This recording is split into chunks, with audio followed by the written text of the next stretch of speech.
Så modigt du talade om freden ur ditt hjärta. Olof Palme, fredsduvan sitter på ditt bröst. Du kände alltid världens lidande, dess smärta. I din tid fick Vietnam fred, som du i dina tal hade kämpat för. Vi lyssnade hängivet, men ingenting var givet. Då du hatades bland maktens människor, din klokhet och djärvhet jag beundrar, och din glöd som gav dig en styrka. Så mycket eld i själen, så mycket tal för freden. Du sa med mod och styrka, du hade öppet hjärta.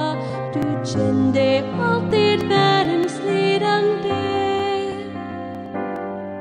Fredsduvan flög till mig från dig och sa så här: ni ska våga kämpa för freden, för att skapa rättvisa i världen. Ni ska hjälpa andra människor som lider just nu. Världen som lider just nu. Världen som lider just nu. Så mycket eld i själen, så mycket tal för freden. Du sa med mod och styrka, du hade öppet hjärta. Du kände alltid världens lidande. Du var en modig man, en humanist så sann. På din fria djärva tankesväg såg du så mycket lidande, glädje, sorg och hat. Allt så finns i livet. Du mötte alltid oss med hoppet i ditt hjärta, djupt i ditt hjärta. Du mötte alltid oss med hoppet i ditt hjärta, djupt i ditt hjärta. Din djärva tankesväg gav oss mod och trygghet. Du mötte alltid oss med hoppet i ditt hjärta, djupt i ditt hjärta. Du mötte alltid oss med hoppet i ditt hjärta, djupt i ditt hjärta.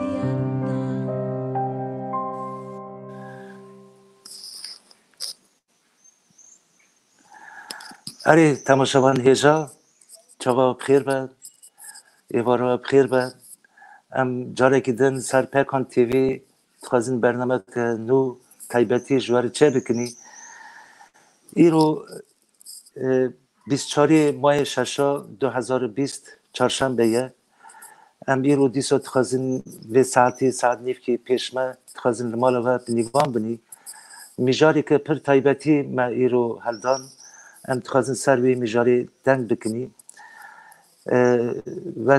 و سترانا پیشی و بیهستی سر اولوف پالمه ام یرو دنگ کنی سترانا که گله که خوش کاتارینا کوتوماکی و سترانا گوتی ام جبر هچتی بیرانینا اولوف پالمه تکنی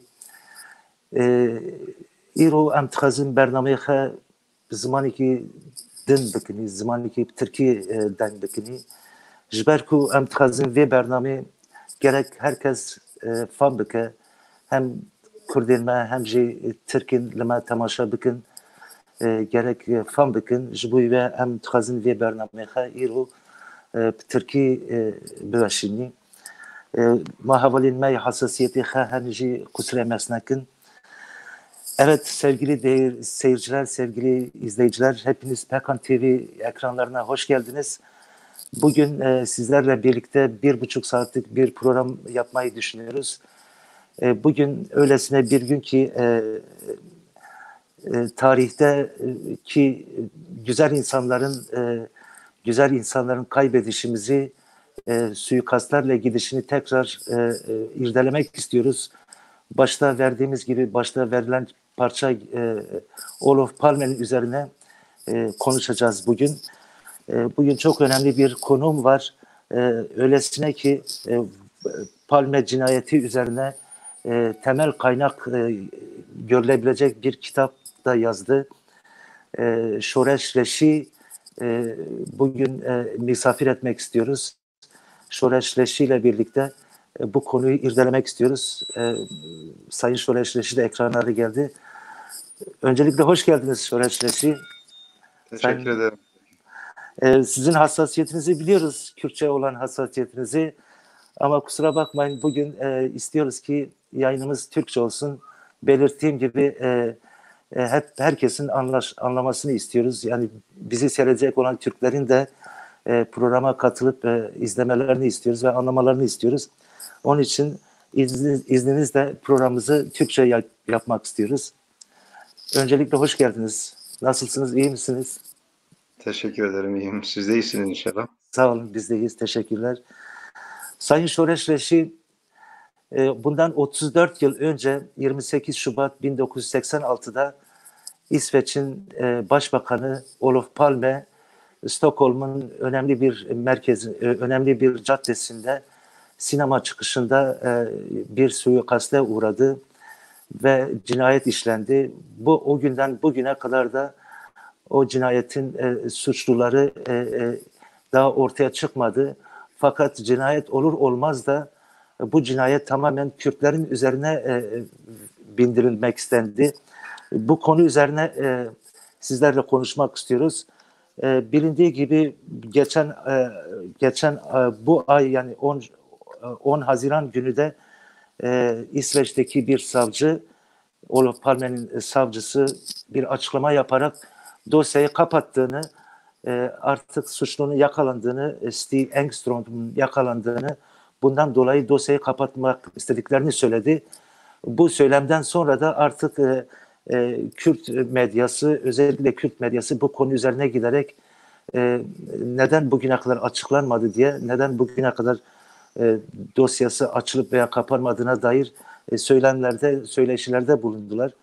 Onun üzerine sizinle bir röportaj yapmak istiyorum. Yani sizinle bir söyleşi yapmak istiyorum.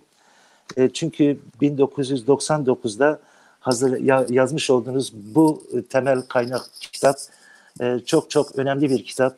Bu kitaptan ben alıntılar hazırladım. Sizin yazmış olduğunuz kitaptan. Birlikte bu konuyu irdelemek istiyoruz. Öncelikle bu savcı olayını bize bir açıklarsanız, nasıl bir söylemde bulundu? Daha sonra Olof Palme olayına girelim. Buyurun. Teşekkür ederim. Bizi dinleyen ve seyreden arkadaşlara selam ve sevgilerimi iletiyorum. Herkese iyi akşamlar diliyorum. Sizin de dile getirmiş olduğunuz gibi 34 yıl önce İsveç Başbakanı Olof Palme Stockholm'daki bir ana caddede arkadan vurularak öldürüldü. Öldürülmesinden sonra da tabii ki olay Kürtlerin üzerine dağıtıldı. Ve bununla beraber Palme suikastini araştırma komisyonu adı altında İsveç'te bir komisyon kuruldu. Evet. Bu komisyonun ana görevi Palme suikastini araştırmak, delilleri toplamak, işte insanlarla konuşmak, şahitleri dinlemek, kısacası olayın açığa çıkarmak. Tabii 34 yıl geçmesine rağmen bu olay hala aydınlanmadı. Bu arada tabii ki bu komisyon üyeleri de dahil olmak üzere birçok insan öldü. Onların yerine yenileri geldi. Son olarak 10 Haziran 2020'de yani 2 hafta önce Evet. Bu komisyonun görevlisi veya sorumlusu savcı Christer Pettersson kameralar önüne çıkarak bir açıklamada bulundu. Kısa yani Olof Palme cinayetini araştırma komisyonu başkanı Christer Pettersson ile Hans Melander da bu işin uzmanı, araştırma uzmanı kameraların karşısına çıkarak kamuoyuna yeni açıklamalarda bulundular. Evet. Bu açıklamaların özeti şuydu. Önce Christer Pettersson konuştu. Dedi ki işte şimdiye kadar dedi biz 90 bin kişi üzerinde araştırma yaptık. Bunlardan 10 bin üzerinde kişiyle de işte onların ifadelerini aldık. 134 kişi olayı üstlendi. Gibi bir açıklama yaptı. En son dedi ki işte yapılan bütün araştırmaların sonunda o gece olay mahallinde bulunan Stig Engström adındaki şahıs Palme'nin katilidir. Bu nedenle biz Stig Engström de 20 sene önce öldüğü için biz bu olayın bu dosyayı kapatıyoruz. Kısacası başsavcı bunu dedi. Dedi ki işte Stig Engström araştırmalara göre biz ona görüyoruz. İşte bütün belgeler onu işaret ediyor. Kendisi de o gece oradadır. Hatta o gece polisle de konuşmuş. Bu nedenle dedi biz Olof Palme cinayetini araştırma komisyonu olarak görevimizi tamamladık. Bu dosyayı kapattık. Stig Engström Palme'nin katili olarak ilan edildi. Şimdi bu toplantıdan sonra tabii ki başta İsveç medyası olmak üzere bütün araştırmacılar, yazarlar, bu işe ilgi duyan insanlar, gazeteciler, bir sürü insan tabii ki medyaya çıkarak görüşlerini açıkladı. Bir tek Palme'nin oğulları dışında onlar işte olayın failinin bu olduğunu düşündüklerini, olayın bu nedenle kapatıldığını, kısacası yarı memnuniyet gösterdiler. Ama bunlar dışındaki insanlar, araştırmacılar, yazarlar, gazeteciler, bu işe ilgi duyan insanlardan hiçbiri bunun böyle olmadığını söyledi. Hatta o gece orada bulunan şahitler neredeyse alay edercesine bu iş böyle değildir. Bu Stig Engström Palme'nin katili değildir gibi açıklamalarda bulundular. Evet, yani şimdi oraya geleceğiz Sayın Reşi. Öncelikle bir Olof Palme, şimdiki kuşaklar Olof Palme'yi sanıyorum tanımıyorlardır. Öncelikle Olof Palme'yi biraz tanıtalım. Kimdir Olof Palme? Niçin böyle hedef alındı? Bulunduğu konum itibarıyla niçin ortadan kaldırılmak istendi? Olof Palme kimdir kısaca? Onu bir alalım. Şimdiki kuşaklar da bir öğrensinler. Çünkü 34 yıl önce yaşanmış bir olay. Evet. Onun için bunu belirsek iyi olur. Buyurun. Evet, Olof Palme 1927 yılında Stockholm'un zengin mahallelerinden biri olan Östermalm'da dünyaya geldi.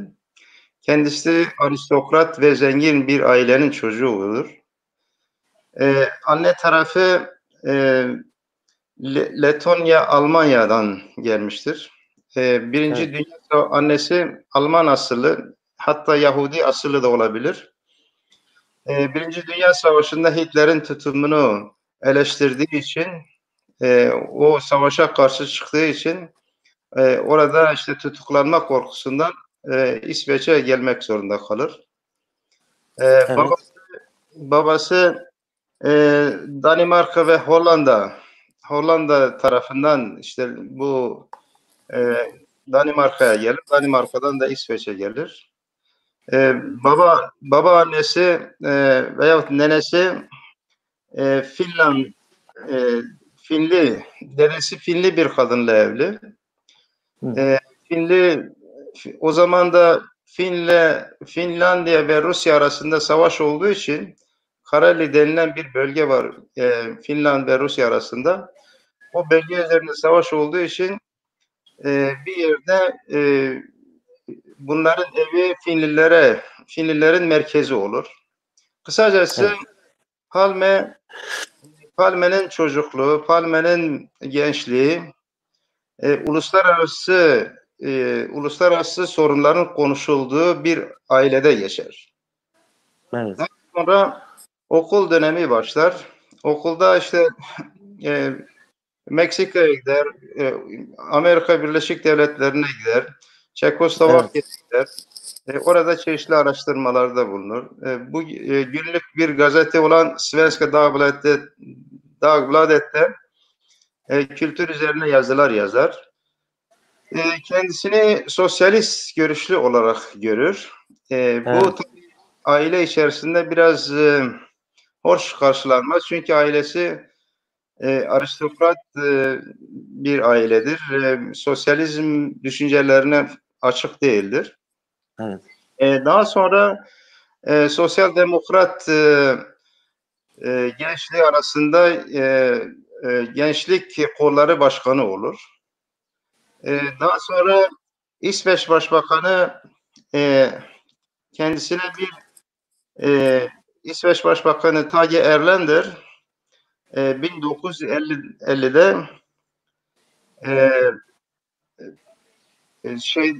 yardımcılarından şunu ister, der ki bana genç kuşaktan birkaç kişi lazım. Sonunda Palme'yi önerirler. Palme Tage Erlander yani o günkü başbakanın sekreteri olur. Evet. Daha sonra 1969'da da İsveç Başbakanı olur. 1969'dan 76'ya kadar ki dönemde İsveç Başbakanı olur. 1982-86 arası gene işte başbakanlık dönemi var. Kısacası 11 sene başbakan olarak başbakanlık yapar. Şimdi Palme kişilik olarak çok demokrat bir insan. Evet. Bütün ulusal kurtuluş mücadelelerine yardımcı olan, onları destekleyen, onları uluslararası platformlarda savunan ender başbakanlardan biridir. Özellikle teorisiyle pratiği arasında fark yoktur. Yani ne dediyse, ne düşündüyse, teorik olarak ne planlıyorsa onu da uluslararası platformlarda dile getiren ender başbakanlardan biridir. Bu yüzden özellikle de 3. dünya ülkelerinde işte bu Afrika ülkeleridir, Asya ülkeleridir, Kürdistan'dır, buna benzer ezilen 3. dünya halkları arasında bir peygamber olarak görülür. Yani 3. dünya ülkelerinde çok sevilen, çok sayılan bir başbakan, bir önder, bir lider. Bunun dışında yani Sayın Şoreş, yani siz kitabınızda detaylarıyla açıklamışsınız. Yani Palme'nin kim olduğunu, neler yaptığını, 3. dünya ülkeleri için nasıl bir konumda olduğunu hepsini yazmışsınız. Biz hepsine değinemeyiz tabii ki böyle bir programda. Ama sizin bu kitabınız gerçekten temel kaynak gösterilecek bir kitap. 1999'da basmışsınız bu kitabı. 86'da yaşanan bir suikasti siz 99'da dile getirmişsiniz. Şimdi o bizim için dilerseniz ben bir anımı size anlatayım Sayın Şoreş. Şimdi 1986'da Şubat ayı yani Şubat ayının son haftası Dünya Barış Haftası diye ilan edilmişti. Biz de burada bizim bir çocuk koromuz vardı. Burada işte Dünya o Barış Günü Danimarka'da kutlanacaktı. Büyük bir merkezde bütün dünya ülkelerinden heyetler, insanlar gelmişti buraya. Burada bir işte ilan edeceklerdi Dünya Barış Yılı'nı diye. Biz de o gün işte 29 Şubat 1986 29 Şubat Cumartesi günü orada bir program yapacaktık çocuklarla birlikte. Gittik tam işte sahneye çıkacağımızda sunucu geldi, dedi ki işte bildiğiniz gibi dün akşam Olof Palme bir cinayete kurban gitti. Ben o zamanlar 20 yaşında bir gençtim, doğrusu Olof Palme'yi de tanımıyordum. Ama gördüğüm kadarıyla bütün salon buz tutmuştu. Zaten herkes üzgündü. Büyük bir insanı kaybetmişlerdi. Üçüncü dünya ülkeleri veya dünya barışı büyük bir insanı kaybetmişti. Bundan dolayı benim üzerimde de çok büyük etkisi var Olof Palme'nin suikastı. Şimdi size burada biraz böyle konuyu biraz daha irdeleyebilmek için biz Kürtler açısından Olof Palme'nin şeyi neydi, yani konumu neydi? Çünkü cinayet işlenir işlenmez Kürtlerin üzerine atıldı. Oysa dünya ülkeleri üzerinde Kürtlerin en özgür olarak yaşadıkları, en doğru statüye sahip oldukları ülke İsveç'ti. Niçin bu suikast direkt Kürtlerin üzerine atıldı? Yani hemen aynı hafta denildi ki bu olayı Kürtler yaptı. Biraz evet. bu konuya değinelim. Şimdi buyurun, ne diyeceksiniz? Evet, tabii bir önceki soru biraz yarım kaldı.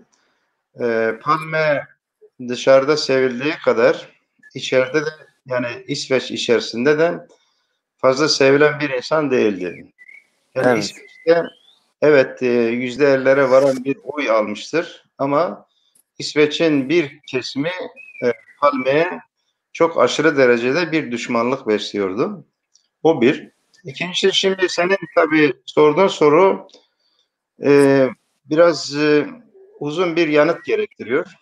Şöyle, şimdi başta o soruya cevap vermek için iki soru sormak lazım bana göre. Birincisi, buyur. Palme niye hedef oldu? Ve ikincisi, senin sorun. Evet. Doğru. Neden hedef? Doğru. Kürtlerin üzerine neden atıldı? Evet. Neden hedef oldu? Evet. Şimdi bu iki sorunun yanıtını verdiğimiz zaman olay da kendiliğinden hemen hemen ortaya çıkıyor. Şimdi Palme neden hedef oldu? Bir başbakan, evet. Çok açık yürekli, açık dil, yani özgür dilli, uluslararası platformlarda istediğini konuşan, yumruğunu masaya vuran, iki süper güç olan o zamanın işte Varşova ve NATO paktlarına karşı çıkan ender bir lider. Şimdi neden hedef oldu? Yani biraz... Neden hedef? Evet, işin derinine inersek, evet. Palme İsveç'te başbakan olduğu zaman 1900 veya daha başbakan olmadan önce 1968 yılında İsveç'te, Stockholm'da Vietnam Savaşı'na karşı büyük bir yürüyüş oldu. Evet. O zamanki İsveçliler Amerika'nın Vietnam'a karşı giriştiği bu savaşı, bu işgali kınadı ve sokaklara dökülerek binlerce insan sokaklarda bir yürüyüş düzenledi. Bu yürüyüşün önünde de Vietnam'ın İsveç konsolosu ve Palme vardı. Evet. Şimdi o günün Rusya elçisi veya Sovyet elçisine yapılan çağrıda işte şu bahaneyi ileri sürer. Der ki benim ayağım ağrıyor, ben bu yürüyüşe katılamam. Ama Palme gibi bir insan katılır ve yaptığı konuşmada şunu dile getirir. Der ki Evet. Amerika, O evet, fotoğraf. evet, o gösterdiğiniz resim işte o Evet. yürüyüşten kalan bir resimdir. Palme öndedir. Evet. Orada yaptığı konuşmada der ki Amerika işgalci bir güçtür. Amerika'nın derhal Vietnam'dan çekilip Vietnam halkının iradesine saygı göstermelidir der. Şimdi bu yapılan konuşma tabii ki geniş bir konuşma ama ben özetini söyledim. Bu konuşması 367 Amerikan gazetesinde yayınlanır. Amerikan medyası buna geniş yer verir. Bundan sonra yani bu işte medyanın yer vermesinden sonra Amerika Birleşik Devletleri İsveç Büyükelçisini geri çağırır. Hmm. Zannedersem İsveç'teki konsolosluğu 5 sene kapalı kaldı. Şimdi bu olay tabii azımsanacak bir olay, küçümsenecek bir olay değil. Evet. Süper bir güce karşı işgalci diyorsun ve çekilmesinden bahsediyorsun. Büyük bir yürüyüş yapıyorsun ve medya Amerikan yönetimi üzerinde büyük bir baskı oluşturarak Amerikan Büyükelçiliğini geri çekmek zorunda kalıyor. Şimdi Evet. bu bir. Yani Palme'nin neden Palme hedef oldu sorusuna bir yanıt olarak birincisi bu denilir. İkincisi 1975'te Küba ziyareti var. Evet. O zaman Küba yönetimi son zamanlara kadar da öyleydi. Ambargo altındaydı. İlişkileri yoktu. Hatta Amerikan kuşatması altındaydı. Ama Palme bunu dinlemeyerek Küba'ya gitti. İşte Küba'ya gitti. Orada Küba yönetimine teşekkür etti. Halkına iyi bir eğitim verdiğini, sağlık eğitimi verdiğini, halkına büyük hizmetler verdiğini, bu nedenle Küba devletine teşekkür etti. Şimdi bu ikinci bir neden. Yani bu da ikinci bir neden ki Amerika gibi bir ülkenin veya NATO ülkesi, NATO'nun gözüne batan ikinci bir durum. Onun dışında Güney Afrika politikası var. Palme'nin Güney Afrika politikası üçüncü olarak o denilebilir. Güney Afrika o zaman apartheid sistemi var. Beyazlar siyahları yönetiyor. Ama büyük bir zulümle işte Mandela içeride. Günde belki onlarca yüzlerce siyah öldürülüyor. Şimdi böyle faşist bir iktidarı Palme uluslararası alanda teşhir eder.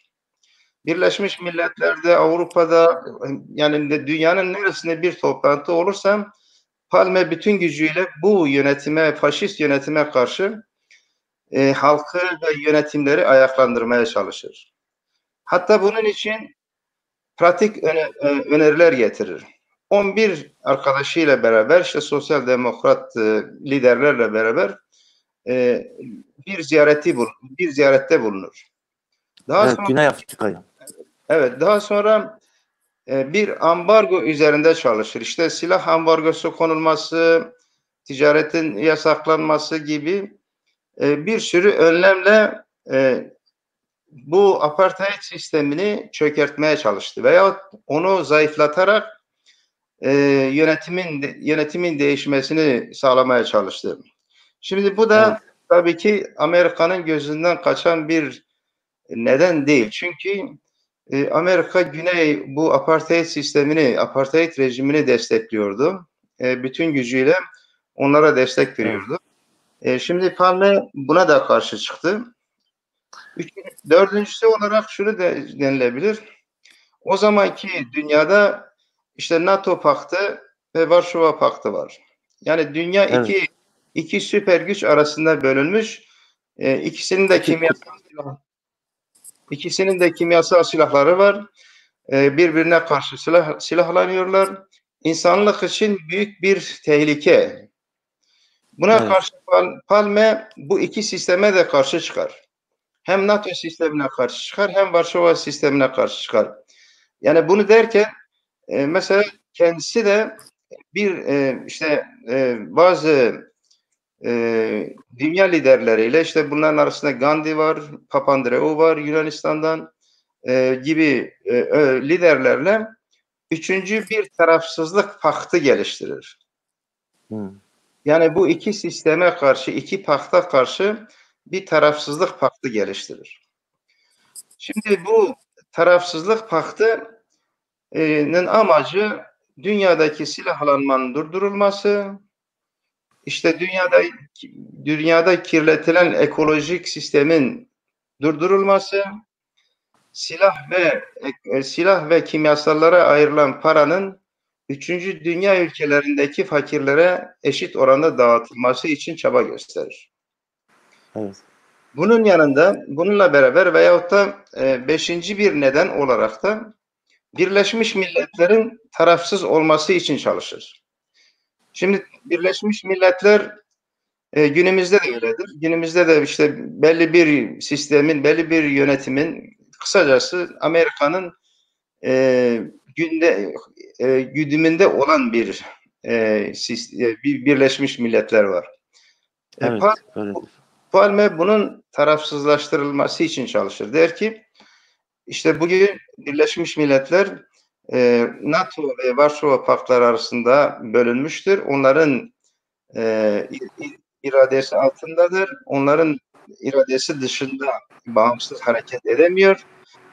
Birleşmiş Milletler'in bunlardan temizlenmesi gerekir. Yani tarafsız olması gerekir.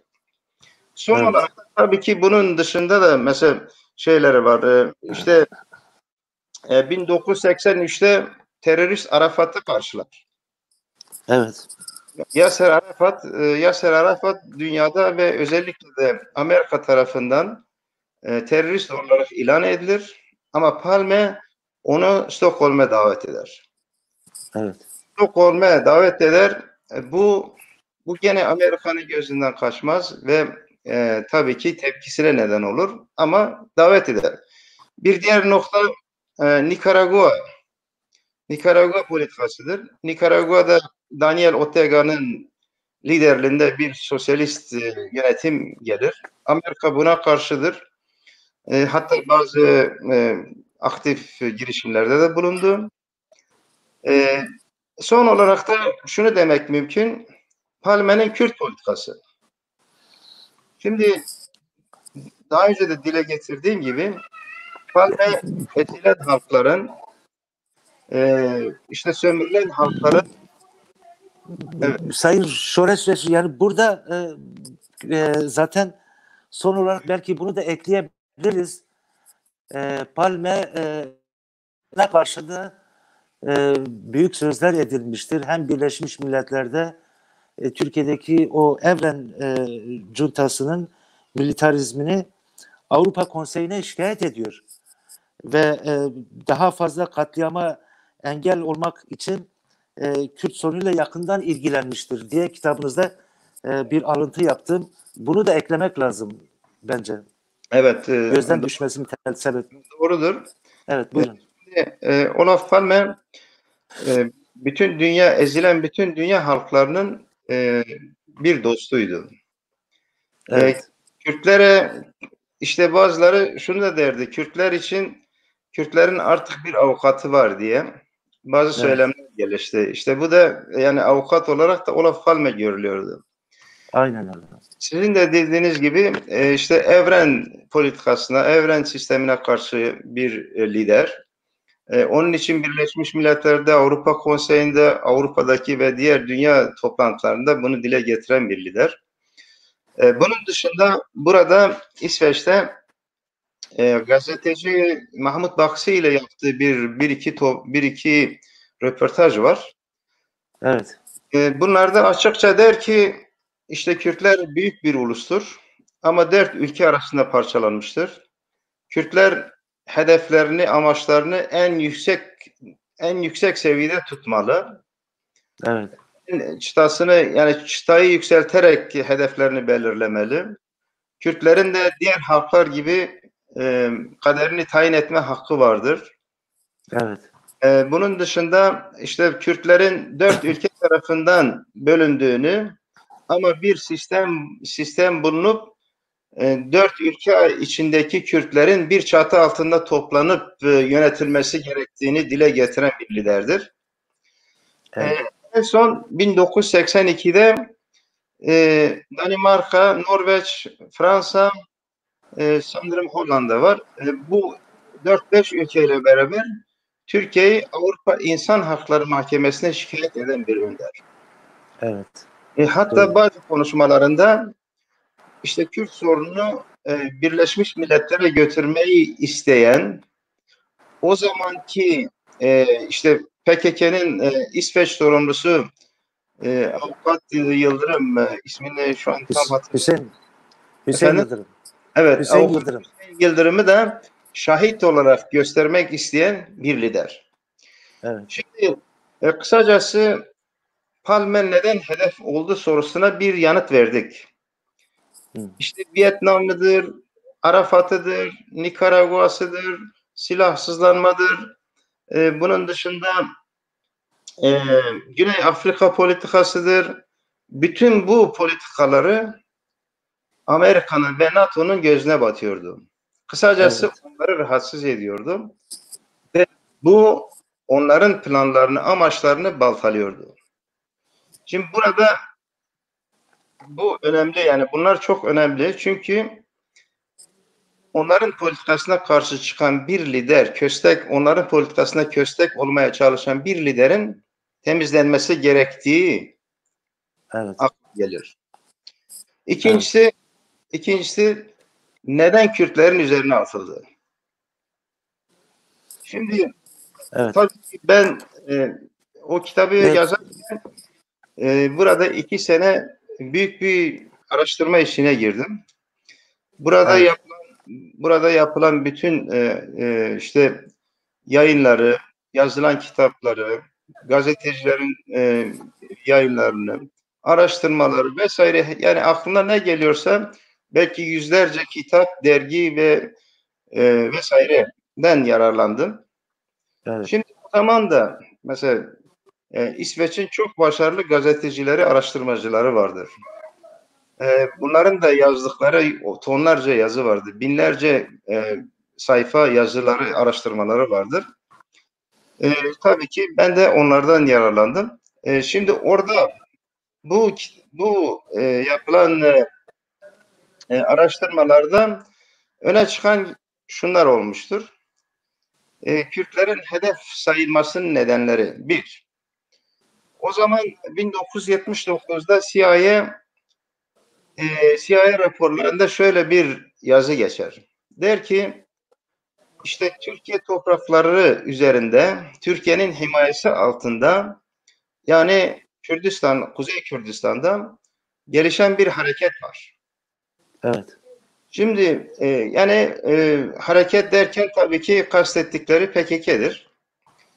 PKK'nın orada işte geliştiği, büyük bir potansiyele sahip olduğu, çünkü Hı. arkasında işte milyonlarca Kürdün var olduğu ve e, sosyalist bir ideolojiye sahip olduğu. Şimdi Evet. bütün bunlar, bu gelişmeler neden Kürtlerin üzerine atıldığının da yanıtıdır aynı zamanda. Yani ona cevaptır. Çünkü Amerika ve NATO Orta Doğu'daki e, çıkarları için orada ikinci bir Küba istemiyor.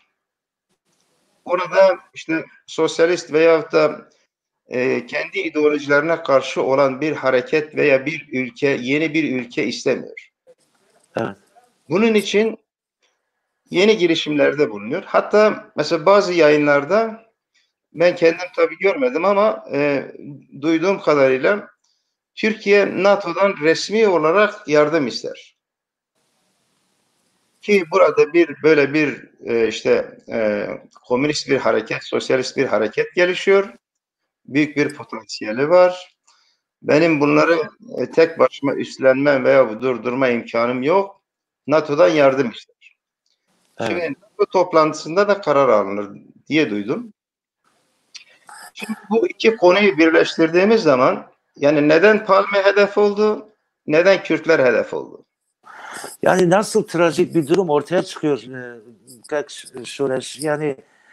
Yani Palme'yi ortadan kaldırmak isterken dünya hükümetleri ve dünyayı yöneten iktidarlar burada Türkiye hemen işin devreye girip ben de size katkıda bulunmak isterim. Gelin bir taşla birkaç kuşu birlikte vuralım. Yani hem Evet, Palme'yi ortadan kaldıralım hem de Kürtleri İsveç'te dünyanın en rahat olduğu Kürtlerin en rahat olduğu ülkede Kürtleri kriminalize edelim ve evet, Kürtleri gözden düşürelim diye bir uygulamanın içerisine giriliyor ve bu bir anlamda da başarılıyor ilk etapta. evet. Öyle değil mi? Evet. Aynen dediğin gibi. Evet. Şimdi bu uluslararası güçler, NATO veyahut Amerika bir taşla iki kuş vurmak ister. Ya. İşte kuşlardan biri Palme, biri de Kürtler. Evet. Şimdi bunun için Palme'nin öldürülmesi artık karara bağlanır. Bunun Evet. için özellikle de burada işte İsveç'te yayınlanan yayınlarda, araştırmalarda birçok örgütten bahsedilir. Birçok örgüt var. Bu örgütlerden iki tanesi öne çıkar. Biri World Anti-Communist Liga, yani Dünya Komünist Ligi. Dünya Anti-komünist. Dünya Komünizme karşı tercümesini tam yapamadım. Dünya Anti-Komünist Ligi. Komünizme karşı mücadele. Evet, Değil mi? komünizme karşı mücadele diye bir örgüt var. Evet. Şimdi bu örgüt çok önemli. Önemi de şurada. Şimdi bu örgüt bütün dünyanın her ülkesinde örgütlü. Yani Vietnam'dan tut İtalya'ya kadar, İtalya'dan tut İsveç'e kadar, İsveç'ten tut Güney Afrika'ya kadar, Avrupa'nın bütün ülkeleri, Rusya'yı çevreleyen ülkelerde ve Amerika'da örgütlü. Şimdi bu örgüt direkt CIA'ya bağlı. Evet, tabii ki. CIA'nın şemsiyesi altında gelişen, CIA'den parasal yardım alan, CIA'den silah yardım alan, CIA'den lojistik destek alan, plan ve Evet. programlarında CIA. Yani hepsi dönüp dolaşıp CIA ve NATO'ya bağlanıyor. Evet. Bu örgüt içerisinde öyle insanlar var ki hepsi faşist, hepsi tetikçi, hepsi işte yüzlerce insan öldüren insanlar var. Mesela bunlardan bir tanesi, ismini söyleyeyim ben. Bir tane İtalyan var. İsmini buraya yazmıştım. Evet. Stefano Della Chia 1969'dan itibaren bu örgütün içinde ve Avrupa'da 100 kişinin öldürülmesinden sorumlu. Yani bu örgüt tamamen CIA'ya bağlı. Amacı da şu: dünyada gelişen sosyalist ve komünist hareketlerin önlenmesi, yok edilmesi veyahut da en kötü ihtimalle zayıflatılması. Şimdi bu dünyanın neresinde olursa olsun, ister Vietnam'da olsun, ister Kürdistan'da olsun, ister de Avrupa'nın herhangi bir ülkesinde olsun, İtalya örneği verilebilir. Gelişen sosyalist hareketleri önleme, liderlerini öldürme ve sabotaj eylemleri yapma veya kısacası o gelişme, o hareketin gücünü zayıflatma. Eğer mümkünse ortadan kaldırma. Şimdi bu örgütün amacı bu. Bütün dünyada örgütlü, CIA'ya bağlı, CIA'den destek alıyor, silah, lojistik desteği alıyor, hatta personel desteği alıyor. Amacı da işte Kürdistan'daki gelişmeler gibi, Palme'nin işte çıkışları gibi hareketler önleme, mümkünse ortadan kaldırma, mümkün değilse zayıflatmadır. Şimdi ikinci bir örgüt var. Bu da öne çıkan bir örgüt. Tabii ki bu ufak örgütler çok ama öne çıkan önemli iki örgüt var. Biri daha önce bahsettiğim World Anti-Komünist Liga, ikincisi de Avrupa Arbete Partiyet. Yani Avrupa İşçi Partisi. Evet. İsmi bu. İsmi bu ama lideri Amerika'da. Liderin ismi Larouchi diye biri. 2 defa veya 3 defa Amerikan başkanlığına aday oldu.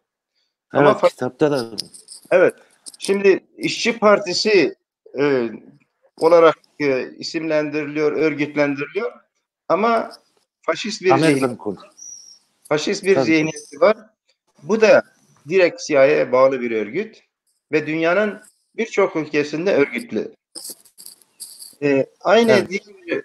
bahsettiğim diğer örgüt gibi içerisinde çok faşist, çok işte tetikçi, böyle acımasız insanların birleştiği bir örgüt. Belki daha 4-5 sene önce ben Stockholm'un işte şeyinde gördüm. Tünel vanasında veyahut da tren hatları metrolarında kendi reklamlarını yapan bir örgüt. Böyle Evet. çok zarif giyinen genç, disiplinli insanlar ve işte bildiri dağıtır, kitap dağıtır ama çok vurucu bir örgüttür. Bunlar da CIA'ya bağlı. Şimdi bu iki örgüt aslında bunların tabii ki Gladio olarak adlandırmak mümkün. Yani uluslararası Gladio olarak adlandırmak mümkün. Evet. Şimdi bunlar ilk defa 1974'te İsveç'e gelir. 1974'te İsveç'e geldiklerinde bir dergi çıkarırlar. Derginin ismi de Ny Solidaritet. Yani yeni dayanışma. Evet. Evet. Şimdi bu Şimdi bu dergiyle İsveç'te kendisine işte bir alan açmaya çalışır, propagandasını yapar, halkı örgütlendirmeye çalışır ve bazı tetikçileri de burada. Şimdi işin en önemli yanı bizi tabii neden Kürtlerin üzerine atıldı dedik ya. Kalk biraz dilerseniz biraz burada soluklanalım. Okey. Konumuz biraz daha derinleştirelim. İsveç'te yaşayan bir başka arkadaşımız daha var. Sayın Abdullah Deveci. Kendisi uzun yıllardır İsveç'te yaşıyor ve avukat. Bilmiyorum ama sanıyorum siz o dönemlerde e, İsveç'te yaşıyordunuz Sayın Abdullah Deveci. Yok, o zaman öncelikle Sayın Şureş Reşi'yi sizi selamlıyorum. Bütün konukları selamlıyorum. Teşekkürler. Siz de hoş geldiniz. O zaman İsveç'te yaşamıyordum. Yani o zaman çocuktum. Türkiye'deydim, öyle diyeyim. Evet. Tabii. Evet, sizden biraz dinleyelim. Siz bu cinayeti nasıl gördünüz? Veya İsveç'e geldikten sonra nasıl bu cinayetle tanıştınız ve nasıl algıladınız?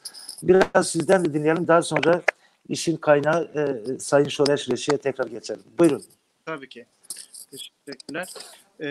Sayın Şoreş Heval'in de bahsettiği gibi yani hem ulusal hem uluslararası boyutu çok çok önemli.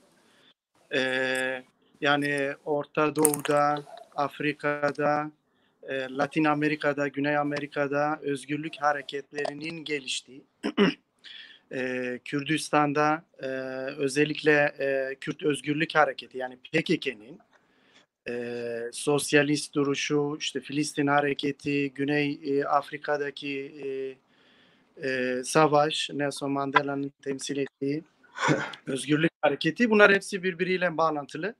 Öbür tarafta da uluslararası kontur gerillanın örgütlendiği, hem Orta Doğu'da yeşil kuşak dedikleri, yani Afganistan'da şu anki Taliban hareketi, Türkiye'deki Fethullah Gülen hareketi, o zaman Amerika ile CIA ile iç içe olan Afganistan'daki savaşta El-Kaide hareketi yeşil kuşak deniliyordu. Yani hem radikal İslamcı geçinip hem uluslararası dünyadaki hegemon sistemle yani başı çeken Amerika'yla, örgütü NATO'yla ve işbirlikçi hükümetleriyle, Orta Doğu'da, Asya'da, Afrika'da hükümetlerle iyi geçinebilen, istenildiği zaman istenildiği yere çekilen hareketlerin başını çektiği ve Olof Palme'nin uluslararası, işte İsveç'in tabii geçmişiyle de biraz bağlantılı, Birinci Dünya, İkinci Dünya Savaşı'nda tarafsız geçinmiş bir ülke. 200 yıldır, 250 yıldır bir savaşa girmemiş bir ülke. Yani Olof Palme'nin sosyalist duruşu, ideolojik duruşu, öncü oluşu, İran-Irak Savaşı'nda işte Filistin hareketi, Kürt özgürlük hareketi zaten o yıllarda yani çok büyük bir atılım olmuş. Orta Doğu'da özgürlükçü bir hareketin gelişimi. Bunlar hepsi birbiriyle bağlantılı. Yani küçük bir cinayet değil tabii, şahısların yaptığı şey değil. Tabii sonraki boyutu çok önemli. Olof Palme öldürülmesiyle yani Kürt hareketinin, Kürtlerin, özgürlük hareketinin şahsında Orta Doğu halklarının, Kürdistan halklarının, Kürdistan halkının nasıl yani terörist listelere alınışı, Kürtlerin, Orta Doğu halkların, başta Kürtlerin tabii yani kriminalmiş gibi terörist duruşu, onlarca yıl tabii bunun zararını gördü Kürtler. Her alanda İsveç halkına böyle yansıtıldı. Halklara böyle yansıtıldı. Olof Palme cinayeti kullanıldı. Çok çirkin bir şekilde Avrupa'da, uluslararası boyutta bu boyutu çok önemli tabii ki. Evet. Yani gerçekten haklısınız. Yani adeta yani büyük bir şekilde bu suikast kullanıldı hem Kürtler üzerine hem de diğer özgürlük hareketleri üzerine bu suikast epeyce kullanıldı. Dilerseniz biraz daha Şoreş Reşit'i dinleyelim. Çünkü tam böyle şey noktasına gelmiştik. Yani dediğiniz gibi o New Solidaritet yeni dayanışma grubu ortaya çıkmıştı İsveç'te. Oradan devam edersek Sayın Şoreş Reşit, daha sonra Kürt meselesine biraz el atalım. Şimdi kısacası şunu demek lazım. Apo'ya da selam söylüyorum. Şimdi Palme neden öldürüldü? Yani neden hedef oldu? Açıklamaya çalıştık. Vietnam, işte Filistin, Nikaragua, Güney Afrika vesaire politikası. Silahsızlanma, Birleşmiş Milletler politikası. Bu onu hedef yaptı. İkincisi Kürtler neden hedef oldu? İşte Apo arkadaş da biraz bahsetti. Gelişen özgürlük mücadelesinin büyük bir potansiyele sahip olması ve sosyalist bir ideolojiye sahip olması, bunların ileride Amerika'nın Orta Doğu'daki veyahut da NATO'nun Orta Doğu'daki planlarına evet, ona işte engel olacağını düşünerek Kürtlere yöneldiler. Şimdi bu yönelmede işte bu iki taşla iki kuş vurma hesabı dedik ya. Şimdi Palme iktidara geldiği zaman görür ki istihbarat içerisinde bir bölüm polis veyahut da bir bölüm istihbaratçı devletin kontrolünde değil. Şimdi o zamanki Adalet Bakanı Ove Rainer'i görevlendirir, der ki bunu temizle. Çünkü bunlar devletin yani seçilen insanları dinlemiyor, başbakanı dinlemiyor, işte İçişleri Bakanı'nı dinlemiyor, kendi başına hareket ediyorlar, devlet içinde devlettirler. Şimdi Adalet Bakanı bunları temizlemeye çalışırken istihbarat onun vergi kaçakçılığı yaptığını öne çıkarır ve Adalet Bakanı istifa etmek zorunda kalır. Şimdi eğer buradan hareket edersek istihbarat içerisinde bir bölüm istihbaratçının direkt CIA'ya bağlı olduğu ortaya çıkıyor. Şimdi tabii ki burada SAPO yani İsveç Gizli Örgütü'nü diyorsunuz değil mi? Şimdi burada tabii Evet. yüzlerce, binlerce belge ortaya çıktı ki bu gerçek. Evet, Şimdi evet. bunlar hükümeti dinlemiyor, direktif oradan alıyor. Devlet içinde devlet. Şimdi bunun işte bunlarla bağlantılı olan bir kişi öne çıkıyor. Onun ismi de Hans Holmer. Hans Holmer bu O olayı dönemi üzerine yıkmaya bu çalışan polis şefi. polis şefi. Evet. Şimdi aslında kendisi bir hukukçu ama Palme olayını üstlenir. Palme öldürüldüğü zaman İsveç'in kuzeyindeki bir şehirde bulunuyordu. Hemen duyar duymaz arabayla yola çıkar ve arabanın içinde bunu PKK yaptı diye hayal kurar. Hayal kurar. Şimdi yani kendi kendisine şey yapar. Bir plan program geliştirir, hayal eder ve ona göre bir plan geliştirir. Bunun nedeni ne? Bunun nedeni ortaya çıkan belgelerde bunu tabii ki İsveçli araştırmacılar ortaya çıkardı. Diyorlar ki bu isim yani polis şefi Hans Holmer, o günün polis şefi Hans Holmer CIA ile buradaki istihbarat arasında köprü görevi gören bir şahıs. Evet. Şimdi burada şey biraz netleşiyor. Resim biraz netleşiyor. Daha önce işte biraz Bu kişi değil mi? evet. Hans Holmer. Evet. Doğru. Evet odur. Evet. Şimdi burada resim netleşiyor. Netleşmesinin nedeni şu. Birincisi biz daha önce ben şeyden bahsettim. World Anti-Komünist Liga ve Avrupa İşçi Partisi'nden bahsettim.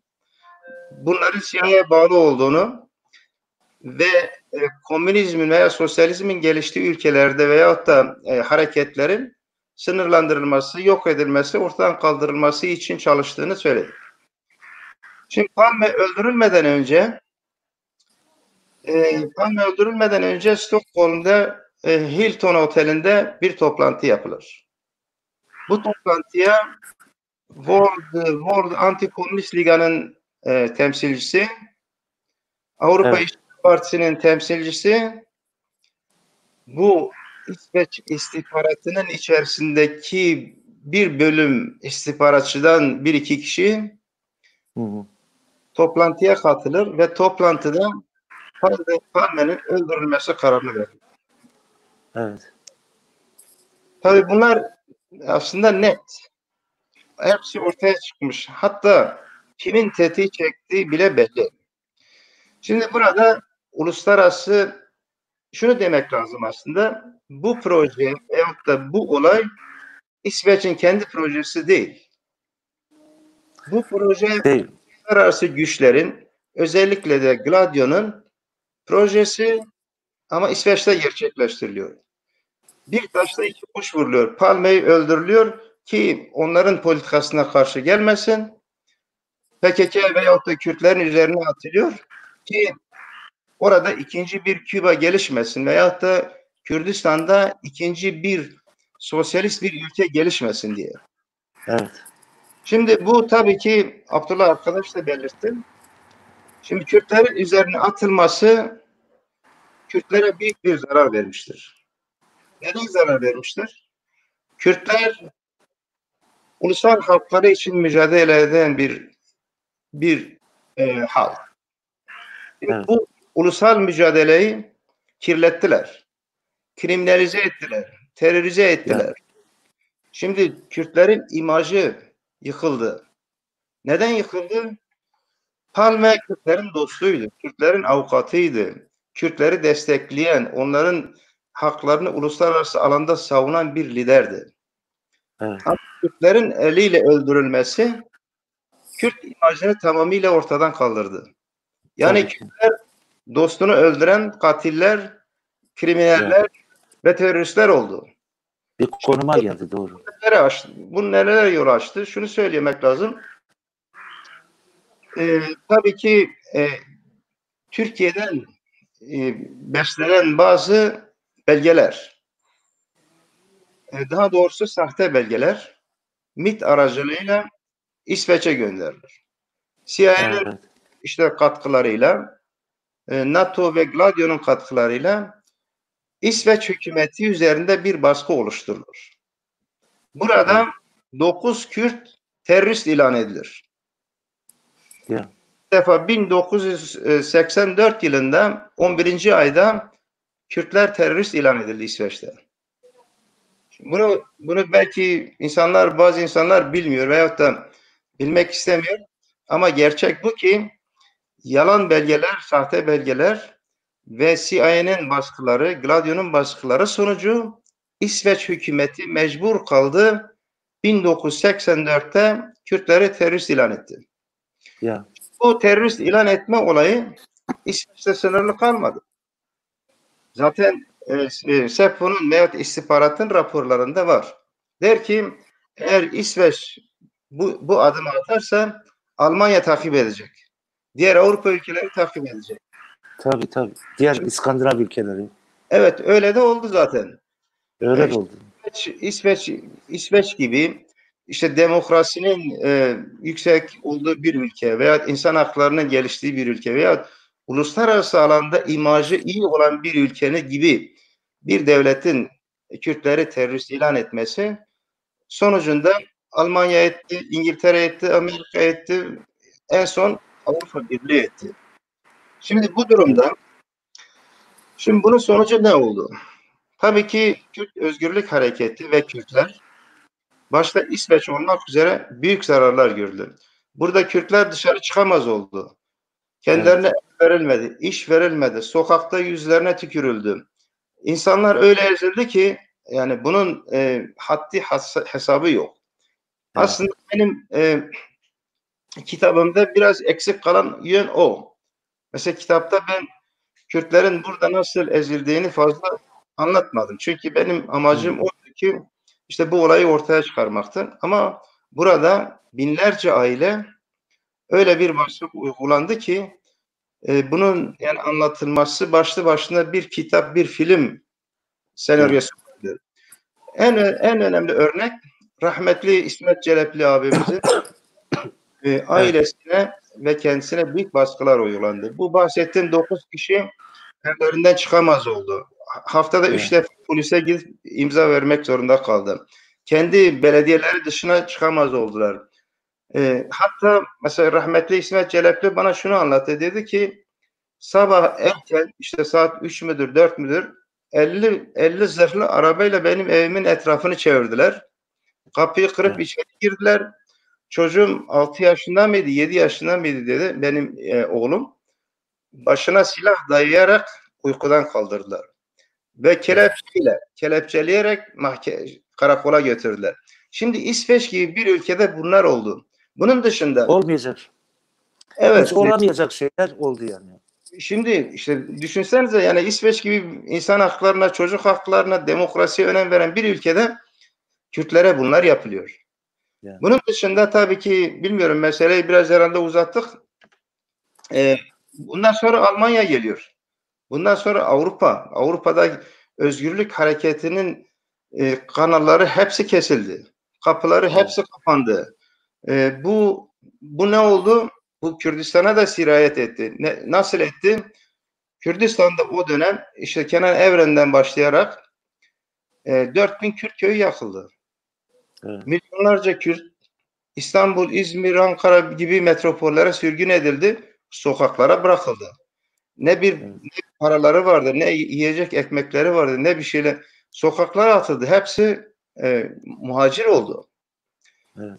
Şimdi bu durum yani Türkiye'nin elini güçlendirdi. Türkiye ne yaptıysa buna karşı çıkan herhangi bir devlet çıkmadı. Çıkamaz da çünkü bir barış elçisini, bir barış güvercini öldüren Kürtlere kim sahip çıkar ki? Tabii ki. Bu durumda mesela Türk devleti özellikle askeriyesi istediği gibi atını oynattı. Kürt köyleri boşaltıldı, insanlar sürgün edildi, 10 binlerce faili meçhul cinayet işlendi.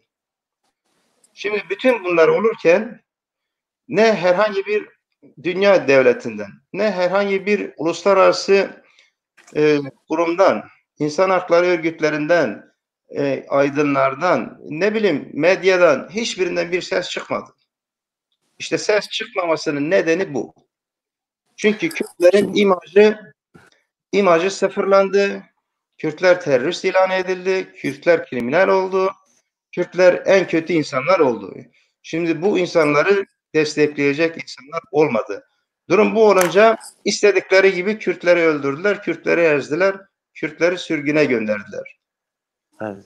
Burada durayım. Şimdi evet, burada biraz soluklanın dilerseniz Sayın Şoreşveş'i. Biraz Abdullah arkadaşa geçmek istiyorum. Siz bir avukat olarak İsveç'te yaşıyorsunuz. Yani o dönemde İsveç hukukunun, İsveç yargısının düştüğü durumu, yani bir çıkmazı nasıl değerlendirmek lazım Sayın Abdullah? Yani böylesine demokratik bir ülkede böylesine faşizan yöntemlere nasıl evrildi?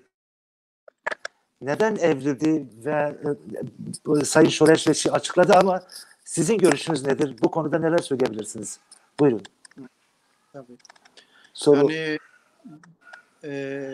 açıklandığı gibi Ya. yani faşizan yöntemlere nasıl gidildi?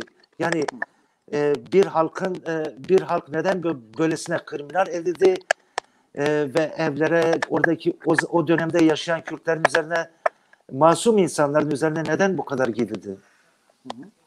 yani Ve nasıl gidildi? Tabii. Evet. Bütün dünyada, yani bütün kıtalarda, bütün ülkelerde kendilerine karşı olan hükümetler, kendine karşı olan örgütler ya yok edilecek, ya işte bölünecek, ya ta ki işbirlikçiliği kabul ettikleri duruma gelene kadar. Evet. Yani uluslararası, İşte Amerika'nın, onun yardımcı kuruluşları, Birleşmiş Milletler, NATO, Şureş, Eral'in çok güzel anlattığı gibi son 40-50 yıldır, yani 2. Dünya Savaşı'ndan sonra izlediği politika buydu. Orta Doğu çok çok önemli bir coğrafya. Yani Kürt Özgürlük Hareketi'nin çok güzel bir tarafı da turnusol kağıdı gibi, yani tarihi yaşanmışları hem ulusal hem uluslararası, yani hem Kürdistan'da, Orta Doğu'da hem bütün dünyada ilişkili olan cinayetler, tarihi gerçekleri su yüzüne çıkarıyor.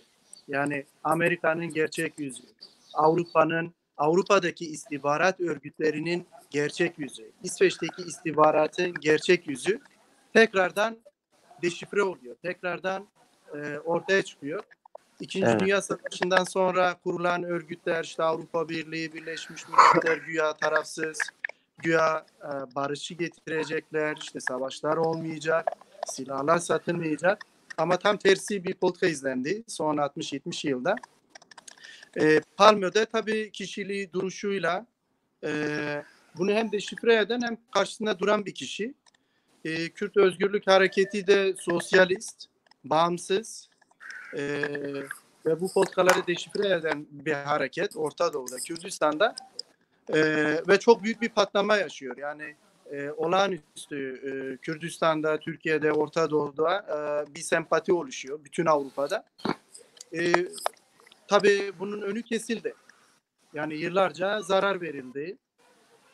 Orta Doğu halklarının demokrasiye kavuşması engellendi. İşbirlikçi hükümetler siyasetlerine devam ettiler ki hala öyle zaten. Türkiye'deki siyaseti şu an görüyoruz. Hepsi birbiriyle bağlantılı. Yani hareket büyüdükçe, Orta Doğu devrimi büyüdükçe bu yaşanmış cinayetler tıpkı Olof Palme cinayetinde olduğu gibi çok güzel bir şekilde deşifre oluyor aslında. Evet. Yani istihbarat örgütleri, zaten Avrupa'da bütün istihbarat örgütleri şahsi davalarda da mesela biz görüyoruz. Bir kişi teslim edilirken işte Almanya, İsveç, diğer Avrupa ülkeleri ne kadar birbirine bağımlı, ne kadar CIA'nin güdümünde onlarca yıldır. WikiLeaks raporlarında çok güzel bir şekilde deşifre ediliyor. CIA'nin işte konsolosluklar aracılığıyla Kürdistan'daki savaşı istihbarat örgütleriyle Avrupa'da nasıl onları yönlendirdiği, kendine çektiği, karşı olan kişileri pasifize ettiği, yok ettiği çok güzel deşifre oluyor tek tek. Bu olayda da tabii bu deşifre oldu. O önemli bir şey. Hem İsveç halkın tarihi hem gerçeklerin ortaya çıkması için hem tabii ki özünde Orta Doğu halklarının onlarca yıl terörize edilmesi çok büyük bir suçtur.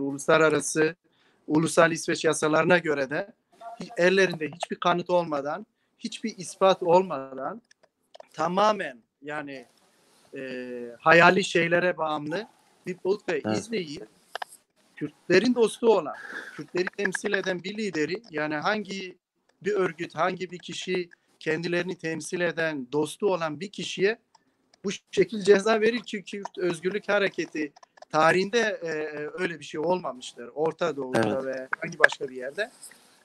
Orada da zaten deşifre oluyor. Çok önemli. Bunun peşine düşmemiz çok çok önemli. Yani şimdi aslında bu işin cinayet çözülüyor birçok açıdan. Çok da imkansız da değil. İşte biraz o daha deşifre edilse. konunun hukuksal yönünü daha sonraki dakikalarda size sormak isterim. Yani bundan sonra ne olacak? Bundan sonra bu her ne kadar işte savcı çıkıp olay kapanmıştır dese de İsveç'in veya İsveç yargısının veya yargıçlarının bundan sonra ne yapabileceklerini merak ediyoruz. Ama ben şurada Hasani Ali Kaki Hasan yazmış, demiş İsmet Celebli'yi neden fazla bahsetmiyorsunuz? Yani bahsediyoruz da o dönemdeki insanlarımızın ne kadar baskılara maruz kaldığını biz tabii ki bahsediyoruz. Ben burada Şoreş'e şunu sormak isterim.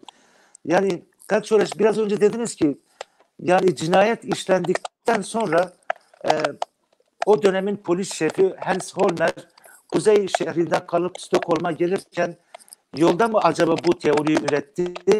Yoksa zaten Hans Holmer'in o dönemde polis şefi olup olmasındaki gerekçe de bu olacakları yani bundan sonra olacaklarının işareti miydi? Yani acaba Hans Holmer onun için mi polis şefi oldu? Çünkü işe başlar başlamaz bunu yapan Kürtler dedi. Evet, teşekkür ederim. Önemli bir soru gerçekten. Dediğin doğru. Şimdi soruya geçmeden önce bir iki şey söyleyeyim. Hasan Ali'nin açıklamasını okudum ben de. Biz biraz önce rahmetli İsmet Çelepli'den bahsettik. Ailesinin ve kendisinin büyük bir zulüm gördüğünü, terörist ilan edildiğini, maruz kaldığını, belki bu işin en büyük ceremesini çeken insanların başında geliyordu. Onu rahmetle anıyorum. Tabii ki benim kitabımda da büyük katkıları oldu. Bunu ön yazıda da belirttim. Bu bir. İkincisi Zekeriya Balcı arkadaş yazmış. Diyor ki benim işte Soğuk Savaş döneminden iki kutuplu NATO ve SENTO. NATO ve SENTO değil, NATO ve Varşova'dır. Bir dünyanın parçası olan İsveç'te derin devlette veya Gladio'nun tutumu altındaydı. Veya Gladio'nun tahakkümü altındaydı. Şimdi doğru ama şu var, yani o zamanın İsveç'inde bütün İsveç Gladio'nun tahakkümü altında değildi. Özellikle de Palme yönetimi onun karşısındaydı. Onun için Adalet Bakanı'nı görevlendirdi. Biraz bahsettik. İstihbaratın içindeki bir bölüm. İşte bazıları 50 diyor, bazıları 100 kişi diyor. 100 istihbaratçının Gladio'nun tahakkümü altında olduğu gerçek. Zaten olayı gerçekleştirenler de bunlar. Şimdi bunları dedikten sonra senin soruya geçeyim. Dediğin gibi doğru. Şimdi bu tabii ki Hans Holmer'in gelişiyle planlanan bir olay değil. Bunun bir geçmişi var. özellikle son 2, 3, 4 yıl Kürtler üzerinde büyük oyunlar oynandı. Özellikle medyada, İsveç medyasında, o günkü İsveç medyasını takip edin. Veyahut da işte bir kısmını kitaba yansıttım. Oradaki açıklamalar, diyelim ki bir Kürt yurtseveri bir açıklama yapıyor. Bu açıklamanın içinde bazı cümleler cımbızlanarak tam tersi yansıtılmaya çalışılıyor. Yani buna bir zemin hazırlandı. Özellikle de işte avukatın demeçleridir, diğer insanların demeçleri ters yüz edilerek Kürtler üzerinde büyük bir baskı oluşturuldu ki buna bir hazırlık yapıldı. Bu bir, yani bu daha önce, yani bu bir günlük veyahut da arabanın içinde sadece planlanmış ani bir şey değil. Bu planlı ve programlı bir iş. Daha önce de bahsettim. Bu daha işte 1979'dan itibaren veya PKK'nın özgürlük hareketinin ortaya çıkmasından itibaren Palme'nin politikasının başlangıcından itibaren planlanan bir olay. Ama son iki yılda İsveç'teki gazetelere bakın, Kürtler üzerinde büyük bir karalama kampanyası var. Evet. Şimdi tabii ki mesela hukuk, biraz önce Apo arkadaşa da sordun. Buradaki İsveç hukukunu dedim. Şimdi İsveç hukuku o zaman Hans Volmer ekibi bütün delilleri halı altına attılar. Gerçek delilleri saklayıp Kürtler üzerinde yoğunlaştılar. Evet. Tek Kürtleri vardı, Kürtler üzerine atmaktı. İşte bu politika nedeniyle hukuk da tam istenildiği gibi işlemedi. Çünkü gerçek belgeler saklandı. Gerçek şahitler saklandı. İfadeler ters yüz edildi ve hedef Kürtlere yöneltilerek hedef şaşırtıldı. Aynı zamanda Kürtlere zarar verdirildi. Kürt özgürlük hareketine büyük zarar verdiler. Biraz önce de bahsettim. Bu 34 yıl içerisinde Kürtler Kürdistan'da, Avrupa'da ve Türkiye'de bir zulüm gördüler. Buna karşı çıkan, buna sesini yükselten herhangi bir dünya devleti yok, herhangi bir insan yok, herhangi bir sivil toplum örgütü yok. Şimdi 2 hafta önce yapılan toplantıda dedik ya, işte bu Palme'nin öldürülmesi olayını inceleyen komisyonun başkanı Christer Pettersson ve Hans Malender'in açıklamaları. Christer Pettersson'un açıklamalarını dinledik. Daha önce söyledim, bilmiyorum, yeni gelen arkadaşlar belki dinlememiştir. Ama bir de Hans Malender'in, ki Hans Malender araştırma şefidir. Yani komisyonun içindeki araştırmadan sorumlu kişidir. Onun açıklamaları var. Açıklamasında ne diyor? Aynen şunları diyor. Diyor ki PKK Kürdistan İşçi Partisi'dir. Nokta. İkinci cümlesi şu. Diyor ki PKK Kürt Ulusal Hareketi'dir. Yok, şöyle söyleyeyim. Türkiye'ye karşı kurulmuş Kürt Ulusal Hareketi'dir diyor. Şimdi bu bir yerde işte İsveç hukukunun gerçeğe dönmesidir. Bir yerde Kürtlerden özür dilemedir. Bir yerde yaptıkları hatanın 34 yıl sonra açıklanmasıdır. Tabii ki önemli bir açıklama ama Kürtlerin bu açıklamayla yetinmesi beklenmemeli. Çünkü 34 yılda Kürtler büyük bir maddi manevi zararlar gördüler. Başta özellikle buradaki Kürtlerin beklentileri, İsveç'teki Kürtlerin beklentileri ve daha önce de Kürt Ulusal Kongresi'nin yaptığı bir açıklama var. Başta İsveç devleti resmi olarak Kürtlerden özür dilemeli. Yani bu başbakanı yoluyla olur veya bir bakan vasıtasıyla olur ama çıkıp Kürtlerden resmi olarak özür dilemeleri gerekir. İkincisi, bu yapılan tahribatların ana kaynağı İsveç olduğu için devletinin bu tahribatları onarması gerekir.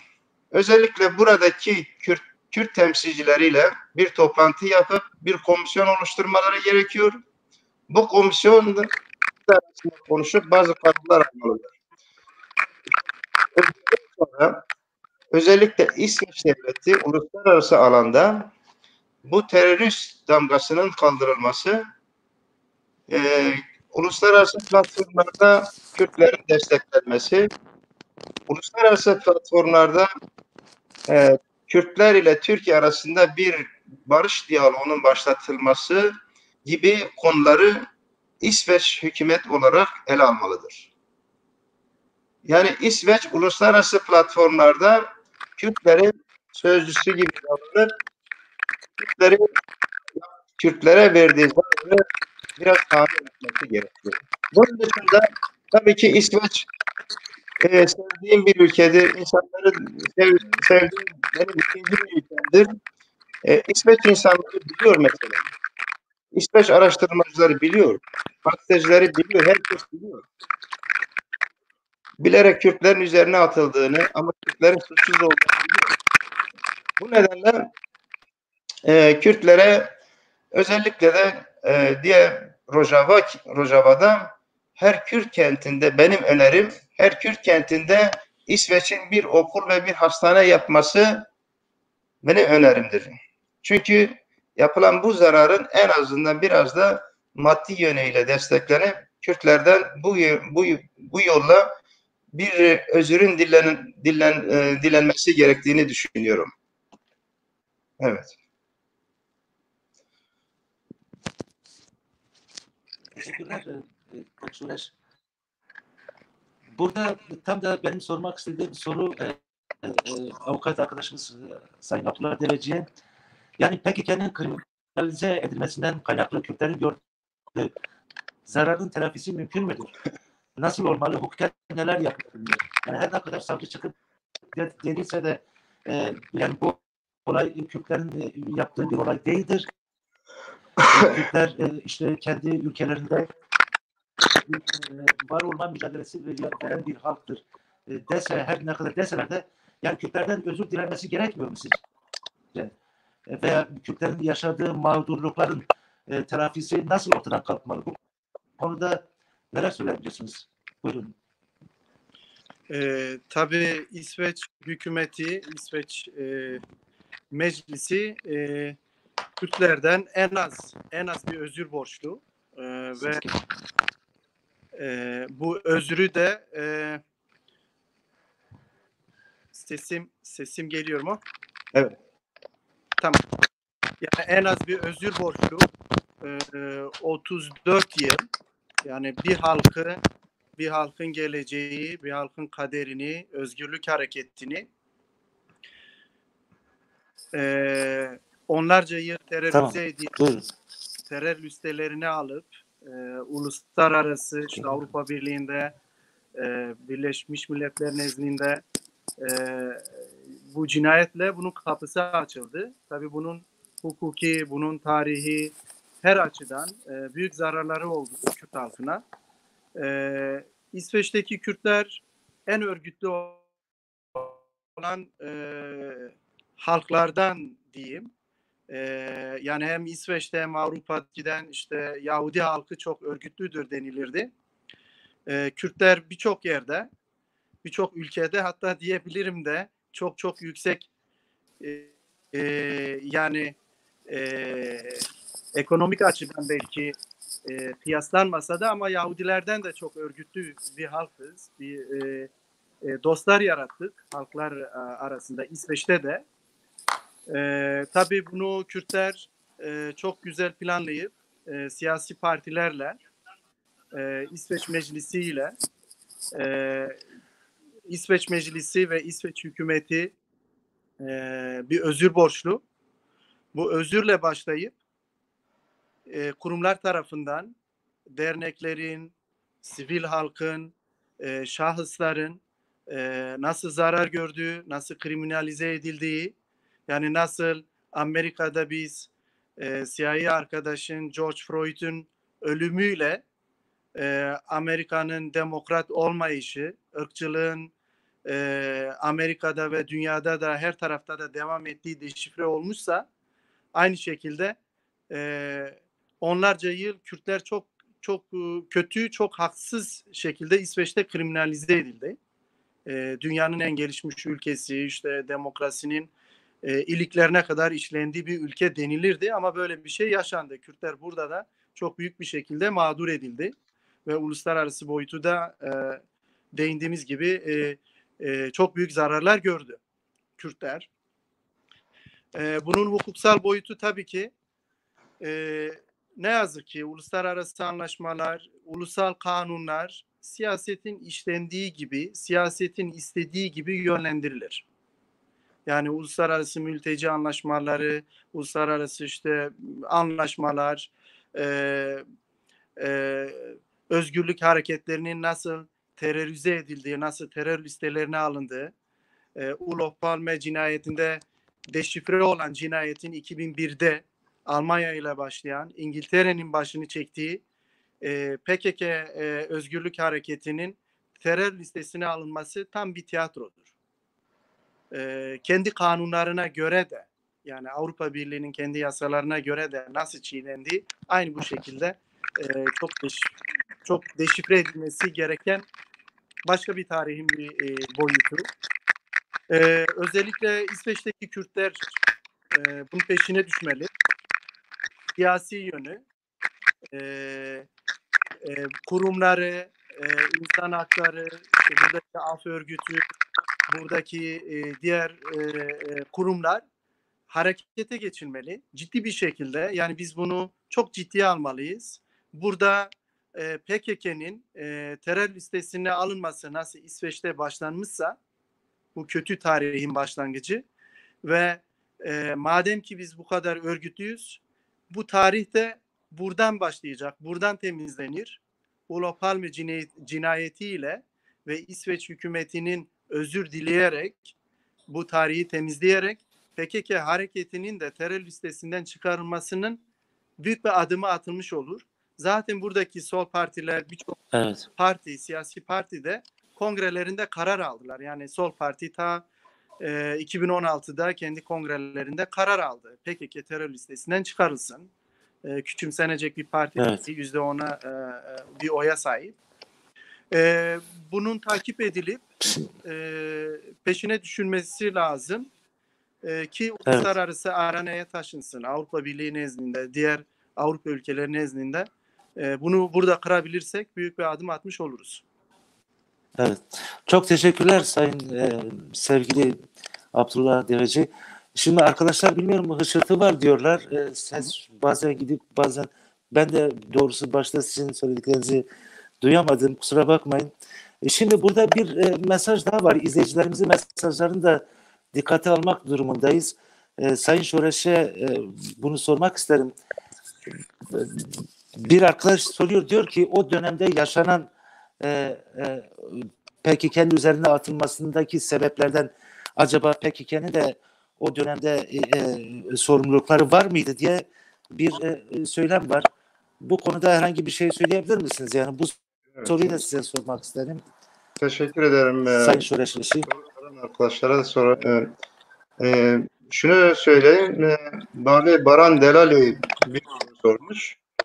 PKK'nın kriminalize edilmesinden kaynaklı Kürtlerin gördüğü zararın telafisi mümkün müdür? Nasıl? Hukuken neler yapılabilir?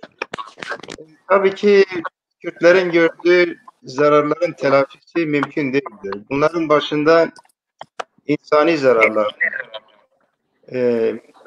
Burada belki yüzlerce aile bu zararı görmüştür. Geçen gün bir toplantıda, mağdur aileleriyle yapılan bir toplantıda bazı şeyler dile getirildi. Mesela sanırım siz de ilk defa duyacaksınız. Bu mağdur ailelerine İsveç istihbaratı tarafından gönderilen Necati Tüm Hatrun ama ne kakışırdı. Şimdi İnanın ne kadar bu mağdur ailelere İsveç istihbaratı tarafından siyah zarflarla mektuplar gönderilmiş. Siz bilmiyorum hiç siyah zarf gördünüz mü? Ben hiç hayatımda siyah zarf görmedim ve siyah zarfla gönderilen mektup da göndermedim. Biraz önce de belirttiğim gibi kitabın eksik kalan bir kısmı da bu. Ben aslında bunu da işlemeliydim o zaman ama tabii ki ilk hedefim o olmadığı için onu biraz es geçtik. Şimdi bunu anlatan ailelerden, arkadaşlardan bazıları bu durumu anlatırken hala bugün bile titrediklerini ve ağladıklarını gördüm. Şimdi 34 yıldır insanlar bu zulmü yaşıyor. Bunun ruh psikolojisini yaşıyor. Bunun sosyal psikolojisini yaşıyor. Belki iş aramaya korkuyordur. Belki dışarı çıkmaya korkuyordur. İnsanlar üzerinde hala bu tesirler var. Şimdi siyah zarflarda gönderilen bu mektupları açtıklarını, mektubun içinde ikinci bir siyah zarfın olduğunu, bu ikinci siyah zarfı da açtıklarında şöyle bir mektup yazılmış. İşte bu mektup size istihbarattan gelmiştir. Bunun yayınlanması, kopyalanması, başkasına gönderilmesi yasaktır. Eğer bunu yaparsanız 1 yıl hapis cezasıyla cezalandırılacaksınız gibi. Ondan sonra işte kendi mektuplarına geçiyorlar. Şimdi bu yapılan psikolojik bir zulümdür. Psikolojik bir baskıdır. Evet. Psikolojik bir savaş aletidir. Siyah zarf. Normal zarf niye göndermiyorsun? İşte bu psikolojik savaşın bir ayağıdır. Şimdi tabii ki bu durumda sen bu Kürdün zararını nasıl telafi edeceksin? İmkansızdır tabii ki. Telafi edilmesi imkansız. Ama buradaki ben konuştuğum Kürt aileleri ve gördüğüm kadarıyla onların dile getirdiği kadarıyla söyleyeyim. Tabii ki bu zararların giderilmesi için maddi manevi tazminat davaları açılacaktır. Resmi istekler olacaktır. Hükümetten, işte meclisten bazı istekleri olacaktır. Bunları bekleyip göreceğiz tabii ki. Şimdi bir arkadaş sorusu vardı. İşte Necati sen de onu sordun. Evet yani Olof Palme'nin öldürülmesinde PKK'nın hataları var mıydı? Evet. Şimdi, Ulusal Kurtuluş Mücadelesi yani üzerine efendim? PKK'nın üzerine atılmasında evet, acaba PKK'nın orada etkileri var ya. Şimdi Ulusal Kurtuluş Mücadelesi veren bütün hareketlerde tabii ki hatalar olur. Olmuştur da. Ama bu Palme olayında yapılanlar hatadan öteye işte bu güçlerin, bu istihbaratın veyahut da bu Gladio'nun aradığı bahanelerdir desek daha iyi olur. Şimdi nedir bunlar? Örnek kitabın 203. sayfasında okuyorum. 13.02.1986 günü rahmetli İsmet Celepli Almanya'nın Köln şehrindeki bir yurtsever ile telefonda sohbet ediyor. Evet. Diyor ki işte bu sene Nevruz'u kutlayacak mısınız? İsmet abi de diyor ne pahasına olursa olsun Nevruz'u kutlayacağız. Eğer diyor devletten kaynaklı bize lokal veyahut da bir yer verilmese biz sokaklarda da kutlayacağız. Ama kutlamaya kararlıyız. Şimdi bu konuşmayı alıyor istihbarat, ucunu başını kesiyor, diyor ki işte bir düğünden bahsedilir. Bu düğün Palme'nin öldürülmesidir.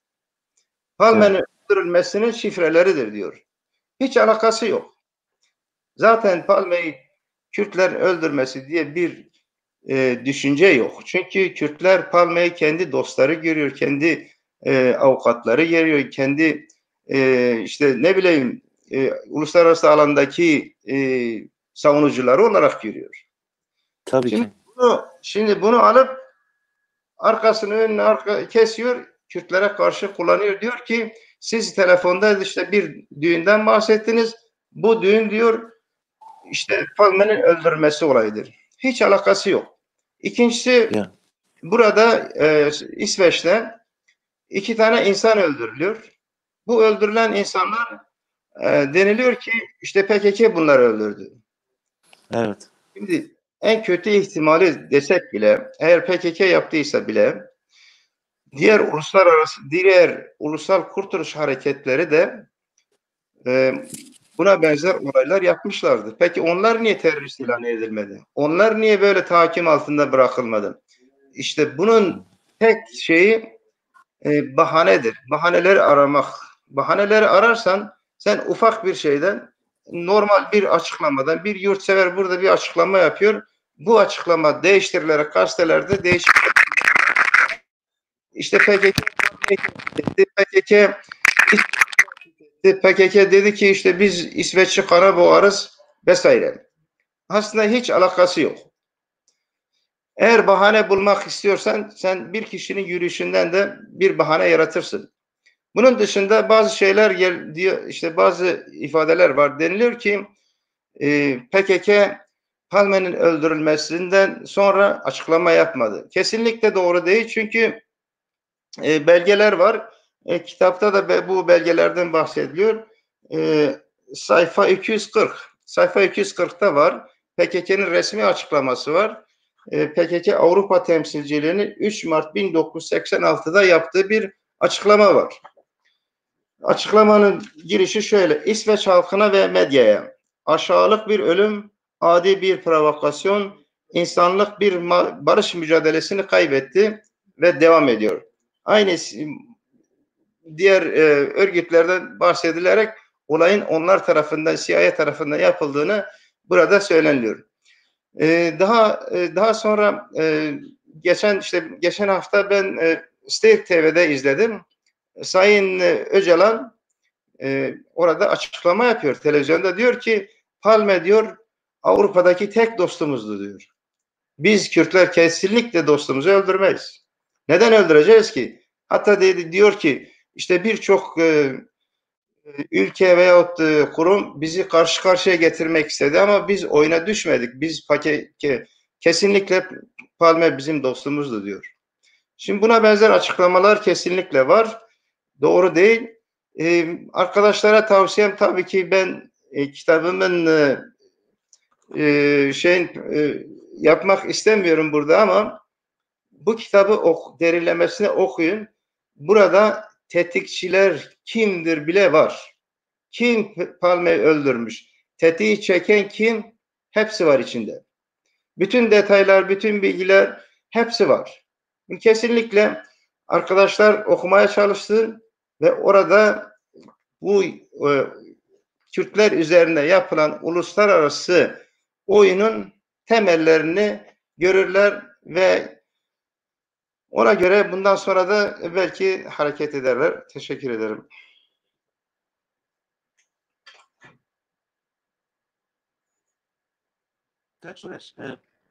Gerçekten sizi kutlamak lazım. Yani böylesine çok açıklamalı, detaylı bir kitap hazırladınız ve yazdınız. Yani kamuoyuna sundunuz. Bu konuda sizleri tebrik ediyorum. Herkesin de okumasını doğrusu istiyorum bu kitabın. Hala sizde vardır. İsteyenler size bildirsinler ve bize bildirsinler. Bu kitabın herkesin okuması lazım. Bu konuda temel kaynak diyebileceğimiz bir kitaptır bu. Seste biraz sorun var mı abi orada? Var. Sorun yok. Sen hareket edince sorun var.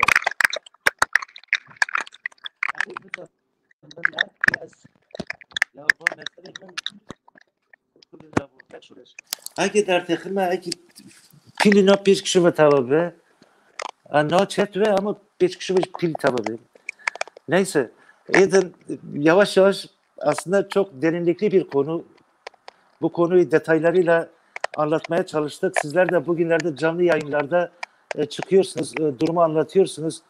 Bundan sonra ne yapmak lazım? Yani bundan sonra Kürt kamuoyu İsveç'in bu dosyayı kapatma durumunu nasıl karşılamalı? Kürt hukukçuları bence bir araya gelip bir değerlendirme yapmalar lazım.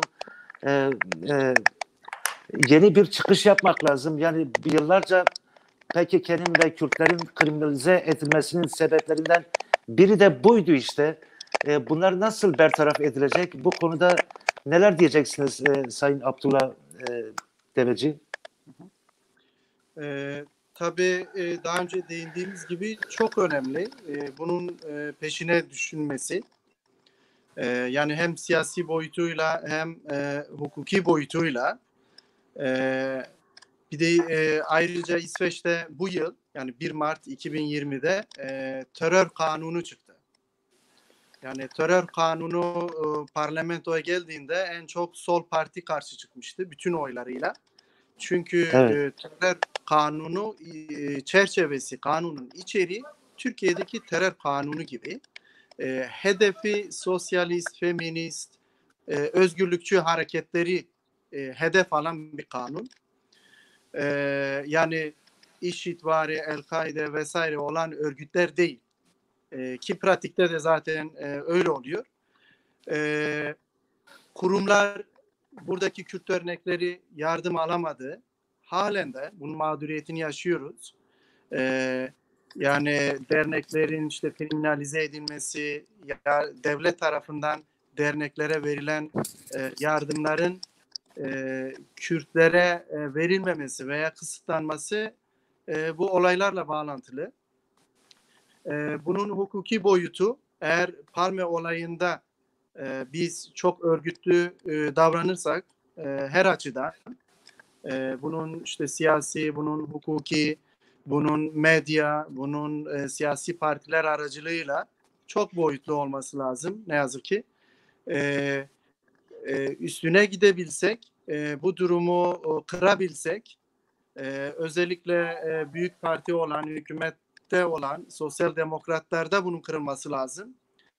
Bir de şu şekil bir boyutu var 80'lerde, 90'larda. Yani özgürlük hareketinden kaçan, özgürlük hareketine karşı olan birçok şahısta onu da ayrı bir konuda belki bir programda tartışılır. İsveç partileri içerisinde yani Kürt özgürlük hareketini karalama, terörize etme bu kişiler tarafından da çok kullanıldı. Bunun da deşifre edilmesi yani partiler içindeki İsveç partileri içindeki bu kişilerin deşifre edilmesi, bunların Kürt özgürlük hareketine ne kadar zarar verdiği o da bu konuyla bağlantılı. Yani bunu eğer bu şekil üzerine gidebilsek, bunu kırabilsek, hukuki o zaman siyasi hukuki zarar gören insanlarımız hem bir özür alabilir İsveç hükümetinden hem diğer boyutuyla kurumlar aracılığıyla zarar gören insanlarımız o zaman yani bir şekil o zarar telafi edilmiş olur. Tarihi bir yanlış telafi edilmiş olur.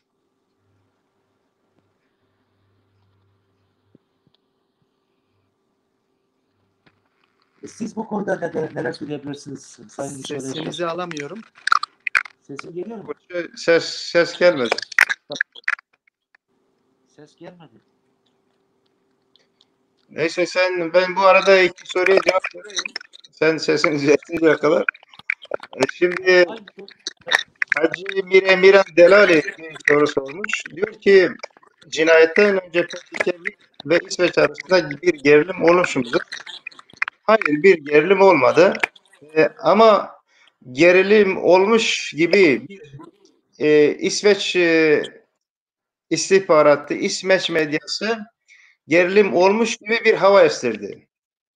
Şimdi nedir bu gerilimlerden biri? Kesire'nin İsveç'e gelmesi ve Sayın Öcalan'ı buraya davet etmesi üzerine bir gerilim, bir akım geliştirilmeye çalışıldı. Bu özellikle medya ve istihbarat arasında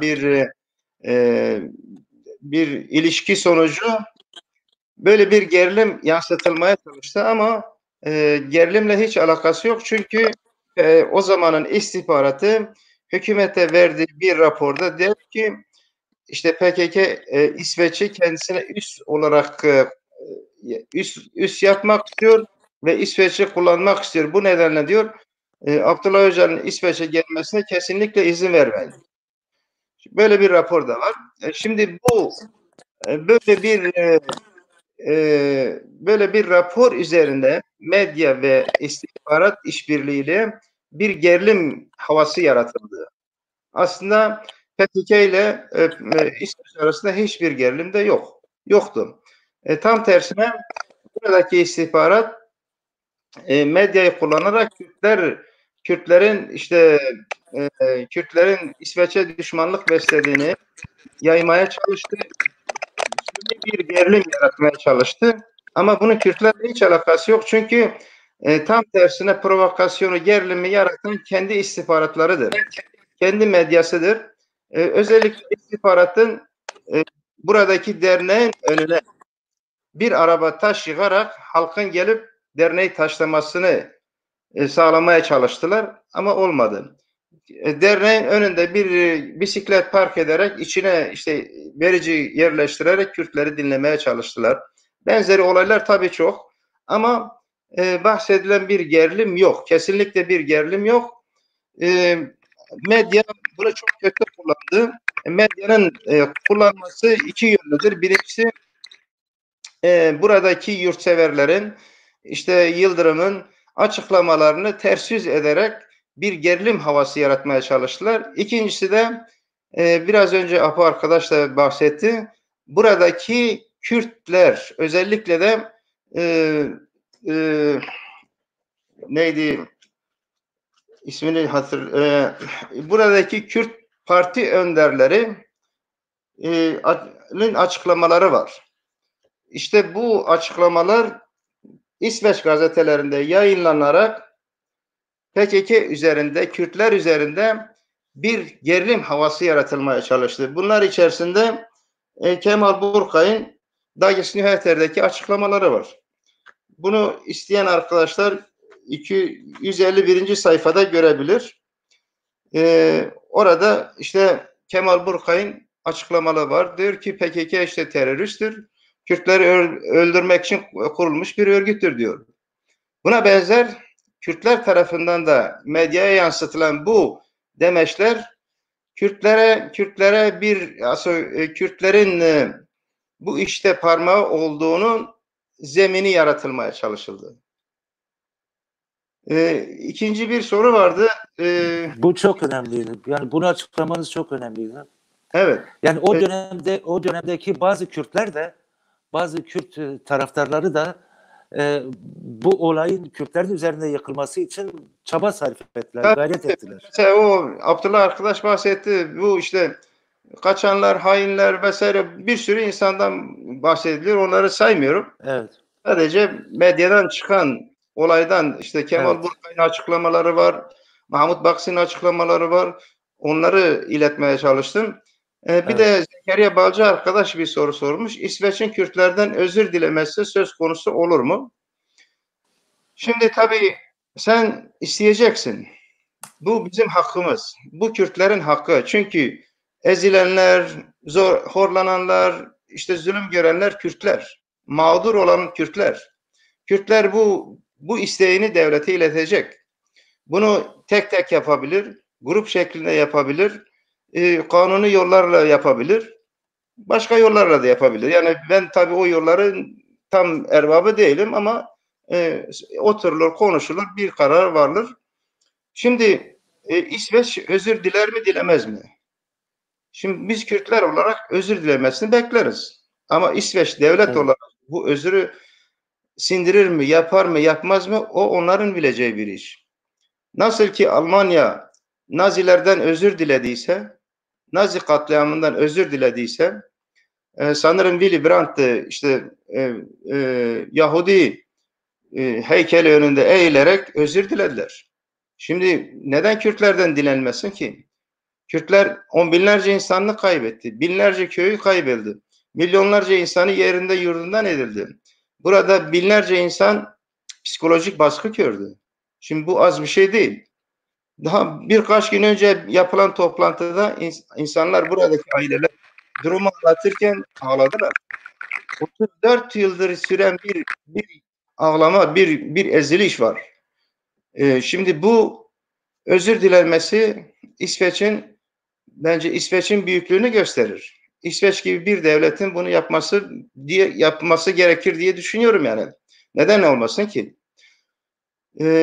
Evet, Kak Necati, sorun varsa alayım, yoksa teşekkür ederim. Şimdi, bence bu konuyu yeterince detaylarla anlattınız.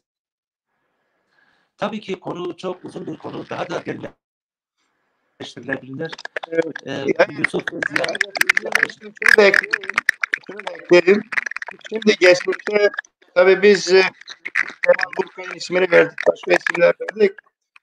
Geçmişte olanlar oldu.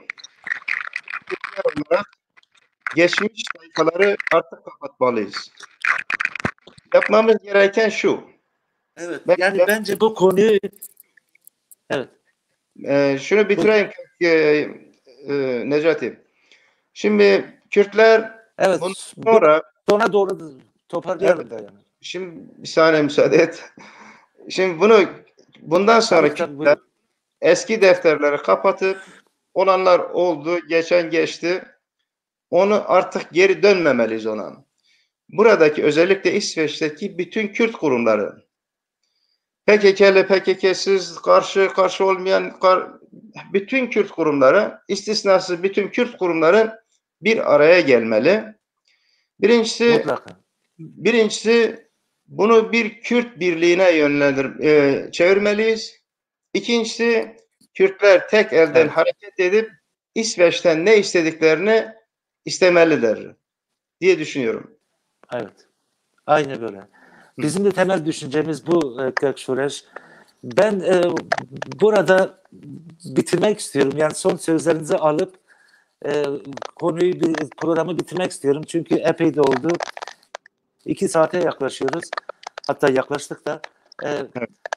Bu konuyu bir başka zaman tekrar almak sözünü de verelim. Son sözlerinizi alarak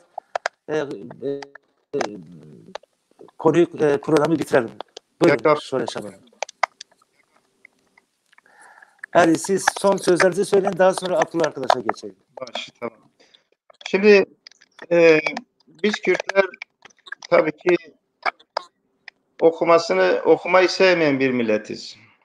Yapılan emeklere değer vermeyen bir milletiz. Ben kitabımı övmek için söylemiyorum. Bu kitap üzerinde 2-3 sene çalıştım. Kendime göre derin bir araştırma yaptım. Bütün arkadaşların bunu okuması gerekir. Şimdi dün 34 sene önce Palme cinayeti yapıldı. Palme öldürülerek Kürtlerin üzerine atıldı. Şimdi bundan sonrası da benzeri şeyler olabilir. Bu nedenle Kürtlerin bilinçli birlikte olması gerekir. Şimdi okuyan, bilen bir halk ne olursa olsun ezilmez. Şimdi geçen gün arkadaşlar anlattı, aileler anlattı, mağdur aileler. Dediler ki bu Palme olayında biz en büyük zararı Kürtlerden gördük. Neden? Bu olay yaşandığında Kürtler birbirine selam vermez olmuş. Tam aksine Kürtlerin birbirine destek olması, Kürtlerin birliğini geliştirmesi ve Kürtlerin uyanık olması gerekir. Bundan sonra benzeri olayların olmayacağı garantisi yok. Ama bilinçli bir halk bunu kolayca kendi arasındaki bir dayanışma ile atlatmasını bilir. Bu nedenle umarım bundan sonra benzeri olaylar olmaz. Biz İsveç halkını ikinci yurdumuz olarak görüyoruz. Onları seviyoruz. Ama bize yapılan bu karalamayı da bir an önce resmi olarak kaldırmalarını bekliyorum. Bizi dinleyen arkadaşların hepsine saygı ve sevgilerimi sunuyorum. İyi akşamlar. Teşekkürler Gökşöreş. Abdullah arkadaş, sizin de bir hukukçu olarak son sözlerinizi alalım. Daha sonra Palme üzerine söylenen parçayı dinleyerek programımızı kapatalım. Buyurun. Son sözlerinizi alalım. İsveç'te, Avrupa ülkelerinde, Kürdistan'da her nerede olursak olalım örgütlülük her zaman kazandırır. Her açıdan yani işlenen suçların deşifre edilmesi, düşünmesi ve ilerikisi için tarihin gerçek tarihin yazılması için İsveç'teki Kürtlerin bu olayın üzerine gitmesi, hukuki, siyasi boyutu her açıdan bu yanlış tarihin yeniden yazılması çok önemli. Her boyutuyla yani işbirlikçi Kürtlerin, işte siyasi partiler içindeki Kürtlerin vesaire uluslararası boyutu. İkinci bir şey de kısaca Kürdistan'ın 4 coğrafyasında yani hem Rojava'da hem Başur hem Bakur'da bu kadar sessiz, bu kadar pasif olması yani uluslararası medyanın, uluslararası hükümetlerin yine aynı şekilde nasıl deşifre olduklarını gösteriyor bir kere daha. Bu kadar kirli bir savaş, bu kadar kirli bir şekilde masum insanlarımızın öldürülmesini programınız vasıtasıyla bir defa daha kınıyoruz ve insanlarımızın yani Kürdistan halkına orada yaşanan acıya, bu kirli savaşa, bütün uluslararası anlaşmalara, bütün uluslararası kanunlara aykırı olan bu savaşa karşı aktif olması, harekete geçmesi, bu pasifliğin kırılması lazım. Yani hegemonya güçlerin deşifre olurken her açıdan tek tek tarih yazılırken her halkın kaderi birbirine bağlı ve biz de eğer örgütlü bir halksak, haklı bir halksak bunu bırakmayalım. Yani tam da yani özgürlük hareketi, savaş bu boyuta gelmişken pasif olmayalım her açıdan. Bunu söylemek istiyorum ve herkese selamlıyorum. İzleyicilerinizi Havali Şureş, Havali Necati teşekkür ediyorum size. Ben çok teşekkür ediyorum her iki konuğuma. Sayın Şoreş Reşi, Sayın Abdullah Deveci, her ikinize çok teşekkür ediyorum. Çok güzel bir program oldu. Hacı Miran Delali'ye söz veriyorum. Program kapattıktan sonra hemen sizi arayacağım ve size kitabı ulaştıracağım. Ben sanıyordum kitap size ulaştı. Bu kitapta da Hakan arkadaşlar varmış. İsteyenler Hakan arkadaşlar bize ulaşsınlar. Bu güzel kitabı bütün insanlarımıza gönderelim. Okunması gereken mutlak bir kitap. Çok teşekkürler her iki konuğuma. Bir dahaki Pekan TV'de görüşmek üzere. Hepinize hoşça kalın diyorum. Sayın reji arkadaşımızdan da Olof Palme parçasını tekrar son olarak dinleyelim ve böylece herkese iyi akşamlar dilerim. Sağ olun, var olun. Sağ olun. Teşekkürler.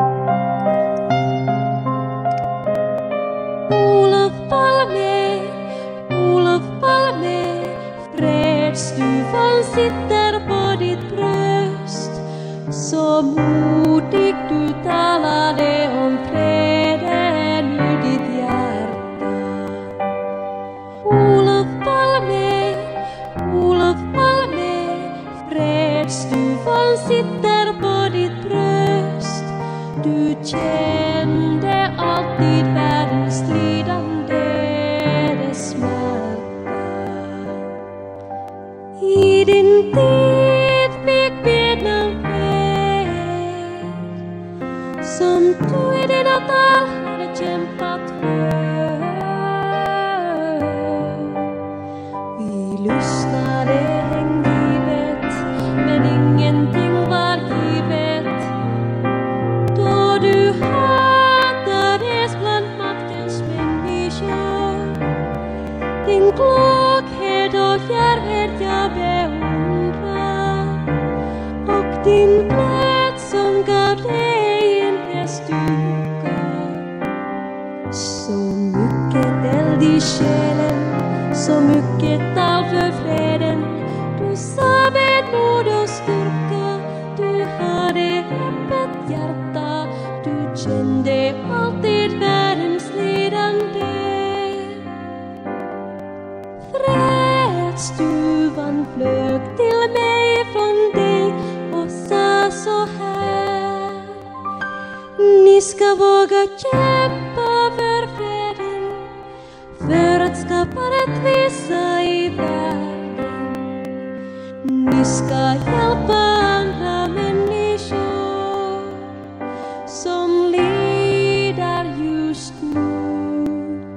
Världen som lider just nu. Världen som lider just nu. Så mycket eld i själen, så mycket tal för freden. Du sa med mod och styrka, du hade öppet hjärta. Du kände alltid världens lidande. Du var en modig man, en humanist så sann. På din fria djärva tankesväg såg du så mycket lidande. Glädje, sorg och hat, allt som finns i livet. Du mötte alltid oss med hoppet i ditt hjärta, djupt i ditt hjärta. Du mötte alltid oss med hoppet i ditt hjärta, djupt i ditt hjärta. Din djärva tankesväg gav oss mod och trygghet. Du mötte alltid oss med hoppet i ditt hjärta, djupt i ditt hjärta. Du mötte alltid oss med hoppet